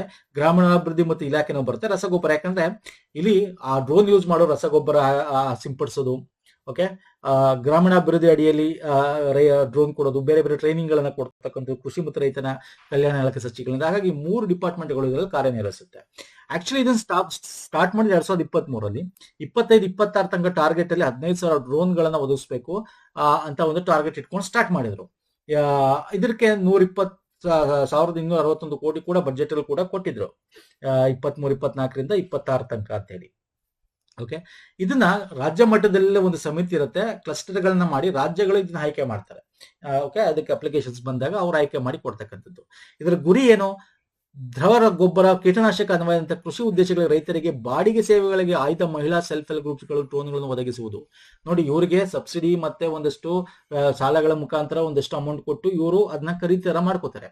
ಅಲ್ಲೇನ್ ಮಾಡ್ತಾರೆ, ಆ ಒಂದು ಡ್ರೋನ್ ನ ಯೂಸ್ ಮಾಡಿಕೊಂಡು ಅಲ್ಲಿನ ರೈತರು ಅವ್ರ ಹತ್ರ ಬಾಡಿಗೆ ತಗೊಂಡು ಅದಕ್ಕೆ ಬೀಜಗಳನ್ನ ಹಾಕಕ್ಕಾಗಿರ್ಬೋದು ಅವ್ರ ಜಮೀನಲ್ಲಿ, ಅಥವಾ ರಾಸಾಯನಿಕ ರಸಗೊಬ್ಬರಗಳನ್ನು ಸಿಂಪಡಿಸಿದ, ಕೀಟನಾಶಕಗಳನ್ನು ಸಿಂಪಡಣೆ ಮಾಡೋದಾಗಿರ್ಬೋದು, ಇವೆಲ್ಲ ಕೆಲಸಗಳನ್ನ ಇದರಿಂದ ಮಾಡಬಹುದು ಈಸಿಯಾಗಿ. Okay, without any man man power. ಹಾಗಾಗಿ ದಿಸ್ ಇಸ್ ವೆರಿ ಇಂಪಾರ್ಟೆಂಟ್. ಕೃಷಿ ಮತ್ತು ರೈತ ಕಲ್ಯಾಣದ ಮೇನ್ ಒಂದು ನೋಡಲ್ ಏಜೆನ್ಸಿ ಆಗಿರುತ್ತೆ. ಇದು 2023 ಪ್ರಾರಂಭ ಆಗಿರತಕ್ಕಂಥ ಯೋಜನೆ. ಅರ್ಥ ಆಗ್ತಿದೆಯಲ್ಲ? ನಾನು ನಿಮಗೆ ಬೇಸಿಕ್ ಏನೋ ಇದು ಒಂದು ಕೂಡ ಹೇಳಿದ್ದೀನಿ. ಮತ್ತೆ ಜೊತೆಗೆ ಇಲ್ಲಿ ಕರೆಂಟ್ ಅಫೇರ್ ಏನಿತ್ತು, ಬೇಕಾದ್ರೆ ಕರೆಂಟ್ ಅಫೇರ್ ಕೂಡ ನಿಮಗೆ ಎಕ್ಸಾಮ್ ಅಲ್ಲಿ ಕೇಳಬಹುದು. Fine sir. Shall we move to next question. ಬನ್ನಿ. ಈ ಕೆಳಗಿನ ಜೋಡಿಗಳನ್ನು ಪರಿಗಣಿಸಿ. ಯುನೆಸ್ಕೋ ವಿಶ್ವ ಪರಂಪರಾ ತಾಣ ಮತ್ತು ದೇಶ. ಗೊಲಸ್ತಾನ್ ಅರಮನೆ ಇದು ಯುನೆಸ್ಕೋ ವಿಶ್ವ ಪರಂಪರಾ ತಾಣ, ಇದು ಇರಾನ್ ಅಂತ ಕೊಟ್ಟಿದ್ದೀನಿ. ಮಚ್ಚು ಪಿಚು ಇದು ಪೆರೂಲ್ ಇದೆ ಅಂತ. ಸ್ಟೋನ್ ಹೆಂಜ್ ಇದು ಫ್ರಾನ್ಸ್ ಅಲ್ಲಿ ಇದೆ ಅಂತ. ಯಾವುದು ಇಲ್ಲಿ ಜೋಡಿ ಸರಿಯಾಗಿದೆ ಅಂತ ಕೊಟ್ಟಿದೆ. ಯಾಕೆ ನಿಮ್ಗೆ ಗೊತ್ತಿರಲಿ, ಇರಾನ್ ಅಲ್ಲಿ ಗೋಲ್ಸ್ಟಾನ್ ಅರಮನೆಯ ಒಂದು ಗಾಜುಗಳು ಪುಡಿಯಾಗಿವೆ. ಓಕೆ, 16ನೇ ಶತಮಾನದಿದ್ದು. ಹಂಗಾಗಬಾರ್ದು. ಯಾವುದೇ ಒಂದು ಯುದ್ಧ ಆದ್ರೂ ಆಗ್ಬಾರ್ದು ಸ್ನೇಹಿತರೆ. ಓಕೆ, 1954 ಅನ್ಕೋತೀನಿ. ಆ ಒಂದು ಸಮ್ಮೇಳನ ಏನ್ ಹೇಳುತ್ತೆ ಗೊತ್ತಿರ್ಬೇಕು, ಅದನ್ನ ಉಲ್ಲಂಘನೆ ಮಾಡ್ದಂಗ ಆಗತ್ತೆ. ಓಕೆ, ಡಿಸ್ಕಸ್ ಮಾಡೋಣ. ಆಪ್ಷನ್ 1 ಕರೆಕ್ಟ್ ಮ್ಯಾಚ್ ಇದೆ, 2 ಕರೆಕ್ಟ್ ಮ್ಯಾಚ್ ಇದೆ, 3 ತಪ್ಪಿದೆ. ಇದು UK ಇರತಕ್ಕಂಥದ್ದು, ಫ್ರಾನ್ಸ್ ಅಲ್ಲ. ಹಾಗಾಗಿ ಕೇವಲ 2, ಯಾವುದೋ ಒಂದು ಆಪ್ಷನ್ 1 and 2 ಇಸ್ ಕರೆಕ್ಟ್. ನೋಡಿ, ಮಚ್ಚು ಪಿಚ್ಚು ಬಗ್ಗೆ ಮಾತಾಡೋದಾದ್ರೆ ಫಸ್ಟ್ ಇದೆರಡು ಬಗ್ಗೆ ಸಿಂಪಲ್ ಆಗಿ ಹೇಳ್ತೀನಿ. ಮಚ್ಚು ಪಿಚ್ಚು ಅಂತಕ್ಕಂಥದ್ದು ಒಂದು ಕೋಟೆ, ಒಂದು ಕಣಿವೆ ಮುಖಾಂತರ ಹೋದ್ರೆ ಅಲ್ಲಿ ಬೆಟ್ಟದ ಮೇಲೆ ಇರ್ತಕ್ಕಂಥ ಕೋಟೆ, ಪೆರೂಲ್ ಇದೆ. ನೋಡಿರ್ತೀರಾ ಇದನ್ನ, ನಮ್ಮ ಕನ್ನಡದಲ್ಲಿ ಟ್ರಾವೆಲರ್ಸ್ ಎಲ್ಲ ಹೋಗ್ತಾರಲ್ಲ, ಅವರೆಲ್ಲ ಮಾಡಿದ್ದಾರೆ ಇದ್ರ ಬಗ್ಗೆ ವಿಡಿಯೋ. ಹಾಗೆ ಸ್ಟೋನ್ ಹೆಂಜ್ ಅಂತಕ್ಕಂಥದ್ದು ಹಿಂಗೆ ಸ್ಟೋನ್ಗಳಿದೆ, ಅದ್ರ ಮೇಲೆ ಹಿಂಗೆ ಇದಕ್ಕೆ ಹಾಕಿರ್ತಕ್ಕಂಥದ್ದು. ಇದು ಕೂಡ ನಿಮಗೆ ಯುನೈಟೆಡ್ ಕಿಂಗ್ಡಮ್ UK ಅಲ್ಲಿ ಸಿಗ್ತಕ್ಕಂಥದ್ದು, ನಾಟ್ ಫ್ರಾನ್ಸ್. ಇನ್ನು ಈ ಒಂದು ತೆಹರಾನ್ಸ್ ನಲ್ಲಿರ್ತಕ್ಕಂಥ ಗೊಲಸ್ಟಾನ್ ಪ್ಯಾಲೇಸ್ ಬಗ್ಗೆ ನೋಡಿದ್ರೆ ಅಲ್ಲಿನ ಮಿರರ್ಗಳು ತುಂಬಾ ಪುಡಿ ಆಗ್ಬಿಟ್ಟಿದೆ. ಇದೆಲ್ಲ ರೆಡಿ ಮಾಡಕ್ಕೆ 15 ವರ್ಷಗಳು ಪುನಃಸ್ಥಾಪನೆ ಮಾಡಕ್ ಬೇಕು ಅಂತ ಅಧಿಕಾರಿಗಳು ತಿಳಿಸಿದ್ದಾರೆ. ಓಕೆ, ಒಂಥರ ಮಿನುಗುತ್ತಕ್ಕಂಥ ಜಾಮಿತಿ, ಓಕೆ, ಜಿಯೋಮೆಟ್ರಿಕಲಿ ಗಾಜಿನಿಂದ ಕೂಡಿದ ಒಂದು ಅರಮನೆ ಆಗಿತ್ತದು. ತಲಾರ್ ಎ ಹ್ಯಾನೆಡ್ ಅಂತ ಕನ್ನಡಿಗಳ ಸಭಾಂಗಣ ಆಗಿತ್ತದು. ಇದು ಈ ಒಂದು ಯುದ್ಧದಲ್ಲಿ ಡ್ಯಾಮೇಜ್ ಆಗಿರ್ತಕ್ಕಂಥದ್ದು ಏನಿದೆ, ಯಾಕಂದ್ರೆ ಇದು ಯುನೆಸ್ಕೋ ಸೈಟ್ 16ನೇ ಶತಮಾನದ್ದು. 1950 ಹೇಗ್ ಸಮಾವೇಶವನ್ನ ಉಲ್ಲಂಘನೆ ಮಾಡ್ದಂಗಾಗುತ್ತೆ. ಸೊ ಎಕ್ಸಾಮ್ ಅಲ್ಲಿ ನಿಮಗೆ ಬೇಕಾದ್ರೆ ಇದನ್ನೇ ಕೇಳಬೇಕು ಅಂತಿಲ್ಲ, ಹೇಗ್ ಸಮಾವೇಶ ಉಲ್ಲಂಘನೆ ಬಗ್ಗೆ ಕೇಳ್ಕೊಳ್ಬಹುದು. 1915 54 ಬಂದಿರತಕ್ಕಂಥ ಹೇಗ್ ಕನ್ವೆನ್ಷನ್ ಅಂತಕ್ಕಂಥದ್ದಿದೆ. Convention for the protection of cultural property in the event of armed conflict ಅಂತ ಕರಿತೀವಿ. ಇದನ್ನ ಬ್ಲೂ ನೀಲಿ ಗುರಾಣಿ ಲಾಂಛನದ ಮುಖಾಂತರ ಕೂಡ ಅದ್ರ ಮೇಲೆ ಹಾಕಿರ್ತಾರೆ, ಬ್ಲೂ ಶೀಲ್ಡ್ ಅಂತ ಕರಿತೀವಿ. ಏನಪ್ಪಾ ಇದು ಸಮಾವೇಶ, ಏನ್ ಹೇಳುತ್ತೆ ಇದು ಹೇಗ್ ಕನ್ವೆನ್ಷನ್ ಅಂದ್ರೆ, ಯುದ್ಧದ ಸಮಯದಲ್ಲಿ ಸಾಂಸ್ಕೃತಿಕ ಪರಂಪರೆ ರಕ್ಷಿಸಲು ಮೀಸಲಾಗಿರುವ ಮೊದಲ ಪ್ರಮುಖ ಅಂತಾರಾಷ್ಟ್ರೀಯ ಒಪ್ಪಂದ. ಇದು 2ನೇ ಮಹಾಯುದ್ಧದಲ್ಲಿ ಇದನ್ನ ಅಳವಡಿಸ್ಕೊಡ್ತಾರೆ. ಯಾಕಂದ್ರೆ ತುಂಬಾ 2ನೇ ಮಹಾಯುದ್ಧದಲ್ಲಿ ತುಂಬಾ ಅಂತಾರಾಷ್ಟ್ರೀಯ ಪ್ರಾಮುಖ್ಯ ಇರ್ತಕ್ಕಂಥ ಈ ತರ ಒಳ್ಳೆ ಹೆರಿಟೇಜ್ ಸೈಟ್ಸ್ ಗಳನ್ನ ಹಾಳು ಮಾಡ್ಬಿಟ್ಟಿರ್ತಾರೆ. ಹಂಗಾಗಿ ಇದನ್ನ ಅಳವಡಿಸ್ಕೊಡ್ತಕ್ಕಂಥದ್ದು. ರಾಜ್ಯಗಳು ಸ್ಮಾರಕ ಕಲೆ ಮತ್ತು ದಾಖಲೆಯನ್ನು ಸುರಕ್ಷಿತಗೊಳಿಸುವ ಮೂಲಕ ಅವುಗಳನ್ನು ಗುರಿಯಾಗಿಸುವನ್ನು ತಪ್ಪಿಸುವ ಮೂಲಕ ರಕ್ಷಿಸಬೇಕು ಅಂತಕ್ಕಂಥದ್ದು ಈ ಹೇಗ್ ಕನ್ವೆನ್ಷನ್ ಆಗ್ತಕ್ಕಂಥದ್ದು. ಯಾವುದೇ ಯುದ್ಧದಲ್ಲಿ ಯಾವ ರಾಷ್ಟ್ರಗಳು ಇದ್ರ ಹೆರಿಟೇಜ್ ಸೈಟ್ ಗಳ ಮೇಲೆ ಹಾಳು ಮಾಡಬಾರದು ಅಂತ. ಸೊ ಉದ್ದೇಶ ಎಷ್ಟೇ, ಸಶಸ್ತ್ರ ಸಂಘರ್ಷಗಳು, ಮಿಲಿಟರಿ ಆಕ್ರಮಣ ಸಮಯದಲ್ಲಿ ಸಾಂಸ್ಕೃತಿಕ ಆಸ್ತಿಯ ನಾಶ, ಲೂಟಿ ಆಗಬಾರದು ಅಂತ. ಅದ್ಯಾವ್ದಾರ ಆಗಿರ್ಬೋದು, ಅಂದ್ರೆ ಮೂವಬಲ್, ಇಮ್ಮೂವಬಲ್, ಓಕೆ, ಚಲಿಸಬಲ್ಲ ಅಥವಾ ಸ್ಥಿರವಾಗಿರ್ತಕ್ಕಂಥದ್ದು, ಕಲೆ, ಹಸ್ತಪ್ರತಿಗಳು, ಮನುಸ್ಕ್ರಿಪ್ಟ್ ಅಂತೀವಿ, ಕಲಾಕೃತಿಗಳು, ಸ್ಮಾರಕಗಳು ಯಾವ್ದಾರು ಆಗಿರ್ಬೋದು, ಅದನ್ನ ಹಾಳು ಮಾಡಬಾರ್ದು. ಯುನೆಸ್ಕೋ ವರ್ಲ್ಡ್ ಹೆರಿಟೇಜ್ ಸೈಟ್ಗಳನ್ನ ಅದಕ್ಕಾಗಿ ಅದನ್ನ ಡೆವಲಪ್ ಮಾಡಕ್ಕೆ, ಅದನ್ನ ಪ್ರೊಟೆಕ್ಟ್ ಮಾಡಕ್ಕೆ ಯುನೆಸ್ಕೋ ವರ್ಲ್ಡ್ ಹೆರಿಟೇಜ್ ಸೈಟ್ ನ ಕೊಡ್ತಕ್ಕಂಥದ್ದು. ಓಕೆ, ಸೊ ಇದ್ರ ಬಗ್ಗೆ ಎಕ್ಸಾಮ್ ಅಲ್ಲಿ ಕೇಳ್ತಾನೆ, ನೋಡ್ಕೊಳ್ತೀನಿ. ಇನ್ನು ನೆಕ್ಸ್ಟ್ ಬರ್ತೀನಿ, ಬಯೋನೆಸ್ಟ್ ಅಂತ, ತುಂಬಾ ಇಂಪಾರ್ಟೆಂಟ್. ಬಯೋಟೆಕ್ನಾಲಜಿ ಸಂಬಂಧಪಟ್ಟಂತೆ ಈ ಫುಡ್ ರಿಲೇಟೆಡ್ ಸ್ಟಾರ್ಟ್ಅಪ್ ಗಳಿಗೆ ಎಂಕರೇಜ್ ಮಾಡಲು ಇರ್ತಕ್ಕಂಥದ್ದು. ನಿಮಗೆ ಗೊತ್ತಿದೆ, ಫುಡ್ ಅಂದ ತಕ್ಷಣ CFTRI ಬರುತ್ತೆ, ಮೈಸೂರಲ್ಲಿ ಇರ್ತಕ್ಕಂಥದ್ದು. ಅದರಡಿ ಸ್ಥಾಪನೆ ಮಾಡಿರ್ತಕ್ಕಂಥ ಒಂದು ಇನ್ಕ್ಯುಬೇಷನ್ ಕೇಂದ್ರ ಇದು. ಯಾವುದು ಬಯೋನೆಸ್ಟ್ ಇನ್ಕ್ಯುಬೇಷನ್ ಸೆಂಟರ್ ಅಂದ್ರೆ ಏನು, ಹೊಸದಾಗಿ ಸ್ಟಾರ್ಟ್ ಮಾಡ್ತಕ್ಕಂಥ ಒಂದು ಸ್ಟಾರ್ಟ್ಅಪ್ ಗಳಿಗೆ ಎಲ್ಲಾ ರೀತಿಯಾದ ಸೌಕರ್ಯಗಳನ್ನ ಕೊಡ್ತಕ್ಕಂಥದ್ದು. ಅದು ಹಣಕಾಸಿಂದ ಹಿಡಿದು ಟೆಕ್ನಿಕಲಿಯಿಂದ ಹಿಡಿದು ಎಲ್ಲಾ ರೀತಿ. ಸೊ ನೋಡೋಣ ಬನ್ನಿ. ಇದು ಭಾರತದಾದ್ಯಂತ ಜೈವಿಕ ತಂತ್ರಜ್ಞಾನ ಇನ್ಕ್ಯುಬೇಷನ್ ಕೇಂದ್ರಗಳನ್ನು ಸ್ಥಾಪಿಸುವ ಮೂಲಕ ಜೈವಿಕ ಉದ್ಯಮಶೀಲತೆಯನ್ನು ಬೆಳೆಸುವ ಗುರಿಯನ್ನು ಹೊಂದಿರುವ ಒಂದು ಉಪಕ್ರಮ. ಎಸ್, ಜೈವಿಕ ಅಂದ್ರೆ ಬಯೋ, ಓಕೆ, ಅಡಿಯಲ್ಲಿ ಒಂದು ಬಿಸ್ನೆಸ್ ನ ಬೆಳೆಸ್ತಕ್ಕಂಥ ಉದ್ಯಮಶೀಲತೆ. ಜೈವಿಕ ತಂತ್ರಜ್ಞಾನ ಬಯೋಟೆಕ್ನಾಲಜಿ ವಲಯದಲ್ಲಿ ನವೋದ್ಯಮಗಳು, ನಾವೀನ್ಯಕಾರರಿಗೆ ಮೂಲಸೌಕರ್ಯ, ಮಾರ್ಗದರ್ಶನ, ಹಣಕಾಸಿನ ಬೆಂಬಲವನ್ನು ಒದಗಿಸ್ತೀವಿ. Yes, this is also correct. ಅಂದ್ರೆ ಈ ತಾನೇ ಹೇಳಿದೆ ನಿಮ್ಗೆ. ಇದನ್ನು ಸ್ಟಾರ್ಟ್ಅಪ್ ಇಂಡಿಯಾ ಕಾರ್ಯಕ್ರಮದ ಭಾಗವಾಗಿ ವಾಣಿಜ್ಯ ಮತ್ತು ಕೈಗಾರಿಕಾ ಸಚಿವಾಲಯದ ಅಡಿಯಲ್ಲಿ ಬರುತ್ತದೆ. ತಪ್ಪು, ಯಾಕಂದ್ರೆ ವಾಣಿಜ್ಯ ಅಲ್ಲ, ಇದು ಬಯೋಟೆಕ್ನಾಲಜಿ ಅಂದ ತಕ್ಷಣ ಮಿನಿಸ್ಟ್ರಿ ಆಫ್ ಬಯೋಟೆಕ್ನಾಲಜಿ ಅಡಿಯಲ್ಲಿ ಬರುತ್ತೆ. ಓಕೆ, ಜೈವ ತಂತ್ರಜ್ಞಾನ ಸಚಿವಾಲಯದ ಅಡಿಯಲ್ಲಿ ಬರುತ್ತೆ. ಹಂಗಾಗಿ ತಪ್ಪು. ಆಪ್ಷನ್ 1 and 2 ಮಾತ್ರ ಕರೆಕ್ಟ್. ಯಾಕೆ ಇದು ಸುದ್ದಿಯಲ್ಲಿತ್ತು ನಾನು ನಿಮ್ಗೆ ಹೇಳಿದೆ, ನಮ್ಮ ಸಚಿವರು ಜಿತೇಂದ್ರ ಸಿಂಗ್, ಓಕೆ, ಅವರು central food technology research institution ಮೈಸೂರಲ್ಲಿ ಇರ್ತಕ್ಕಂಥ CFTRI ನ ತುಂಬಾ ಇಂಪಾರ್ಟೆಂಟ್ ಆಗಂತ ಫುಡ್ ರಿಸರ್ಚ್ ಇನ್ಸ್ಟಿಟ್ಯೂಷನ್ ಏನಿದೆ ಅಲ್ಲಿ ಈ ಒಂದು exhibition of startup driven technology and product related ಒಂದು ಪ್ಲಾಟ್ಫಾರ್ಮ್, ಒಂದು ಲ್ಯಾಬೊರೇಟರಿ ಅಥವಾ ಒಂದು ಇನ್ಕ್ಯುಬೇಷನ್ ಸೆಂಟರ್ನ ಉದ್ಘಾಟನೆ ಮಾಡಿದ್ದಾರೆ. ಇದ್ರ ಮುಖಾಂತರ ಏನಾದ್ರು ಡೈರೆಕ್ಟ್ ಬೆನಿಫಿಟ್ ಟ್ರಾನ್ಸ್ಫರ್ಸ್ ದುಡ್ಡು ಬೇಕು ಅಂದ್ರೆ ಬಯೋಟೆಕ್ನಾಲಜಿ ಸ್ಟಾರ್ಟ್ಅಪ್ಗಳಿಗೆ, ಫುಡ್ ರಿಲೇಟೆಡ್, ಇನ್ಫ್ರಾಸ್ಟ್ರಕ್ಚರ್ಗೆ, monitoring, financial support, technological support ಬೇಕು ಅಂತ ಕೊಡ್ತಕ್ಕಂಥ ಇದರ ಭಾಗವಾಗಿದೆ. ಇದು ಬಯೋಟೆಕ್ನಾಲಜಿ ಡಿಪಾರ್ಟ್ಮೆಂಟ್ ಅಡಿಯಲ್ಲಿ ಬರುತ್ತೆ, ministry of science and technology ಅಡಿಯಲ್ಲಿ ಬರುತ್ತೆ. ಓಕೆ, ಬಯೋಟೆಕ್ನಾಲಜಿ ಮಿನಿಸ್ಟ್ರಿ ಅಂದ್ರೆ ಇದು ಸೈನ್ಸ್ ಅಂಡ್ ಟೆಕ್ನಾಲಜಿ ಅಡಿಯಲ್ಲಿ, ಬಯೋಟೆಕ್ನಾಲಜಿ ಡಿಪಾರ್ಟ್ಮೆಂಟ್ ಅಡಿಯಲ್ಲಿ ಬರುತ್ತೆ. ಕಾಮರ್ಸ್ ಅಂಡ್ ಇದ್ರ ಅಡಿಯಲ್ಲಿ ಬರಲ್ಲ, ಕೈಗಾರಿಕೆ ಇಂಡಸ್ಟ್ರಿ ಅಡಿಯಲ್ಲಿ ಬರಲ್ಲ. ಅರ್ಥ ಆಗಿದೆ ಅನ್ಕೋತೀನಿ. 1 and 2 ಮಾತ್ರ ಕರೆಕ್ಟ್ ನೋಡಿ. ಒಂದಷ್ಟು ಡಿಸ್ಕಸ್ ಮಾಡಿದೀನಿ. ಮೋಸ್ಟ್ ಇಂಪಾರ್ಟೆಂಟ್ ಮಾತ್ರ 99.9% ಬರ್ತಕ್ಕಂಥದ್ದು ಮಾತ್ರ ನಾವು ಡಿಸ್ಕಸ್ ಮಾಡ್ತೀವಿ ಸ್ನೇಹಿತರೆ. ವೀಕ್ಲಿ ಕರೆಂಟ್ ಅಫೇರ್ ಅಲ್ಲಿ ಡೀಟೇಲ್ ಡಿಸ್ಕಸ್ ಮಾಡ್ತೀವಿ. ಹಾಗೆ monthly current affairs also very important. So ಬೇರೆ ಇರೋದು ಈ ಇಯರ್ದು separate place, last year separate place ಇದೆ. ಎಲ್ಲ ಲಿಂಕ್ಗಳನ್ನು ಕೂಡ ನಾನು ಕೊಡ್ತೀನಿ ನಿಮ್ಗೆ. ಇದೇ ವಿಡಿಯೋದ ಕೆಳಗೆ ಡಿಸ್ಕ್ರಿಪ್ಷನ್ ಬಾಕ್ಸ್ ಇರುತ್ತೆ. ವಿಡಿಯೋ ಇಷ್ಟ ಆಗಿದೆ ಲೈಕ್ ಮಾಡಿ, ಶೇರ್ ಮಾಡಿ, ಸಬ್ಸ್ಕ್ರೈಬ್ ಮಾಡ್ಕೊಳ್ಳಿ. ಓಕೆ, ನಮ್ಮ ಟೆಲಿಗ್ರಾಮ್, ಇನ್ಸ್ಟಾಗ್ರಾಮ್, ಯಾಕಂದ್ರೆ PDF ನಿಮಗೆ ನಮ್ಮ ಎಲ್ಲ ಒಂದು ಕರೆಂಟ್ ಅಫೇರ್ಗಳು ನಮ್ಮ ಟೆಲಿಗ್ರಾಮ್ ಅಲ್ಲಿ ಶೇರ್ ಆಗುತ್ತೆ. ನಮ್ಮ ಟೆಲಿಗ್ರಾಮ್, ಇನ್ಸ್ಟಾಗ್ರಾಮ್ ಫಾಲೋ ಮಾಡ್ಕೊಳ್ಳಿ. ಪುನೀತ್ ಫೋರಮ್ ಅಂತ ಸರ್ಚ್ ಮಾಡಿದ್ರು ಕೂಡ ನಿಮಗೆ ರೀತಿ ಸಿಂಬಲ್ ಸಿಗುತ್ತೆ, ತಾವು ಜಾಯ್ನ್ ಆಗ್ಬೋದು. Okay, so any doubts before ending the session comment section comment ಮಾಡಿ. ನೆಕ್ಸ್ಟ್ ವಿಡಿಯೋ ಪುನಃ ಸಿಗ್ತೀನಿ. ನಮಸ್ಕಾರ, ಧನ್ಯವಾದಗಳು.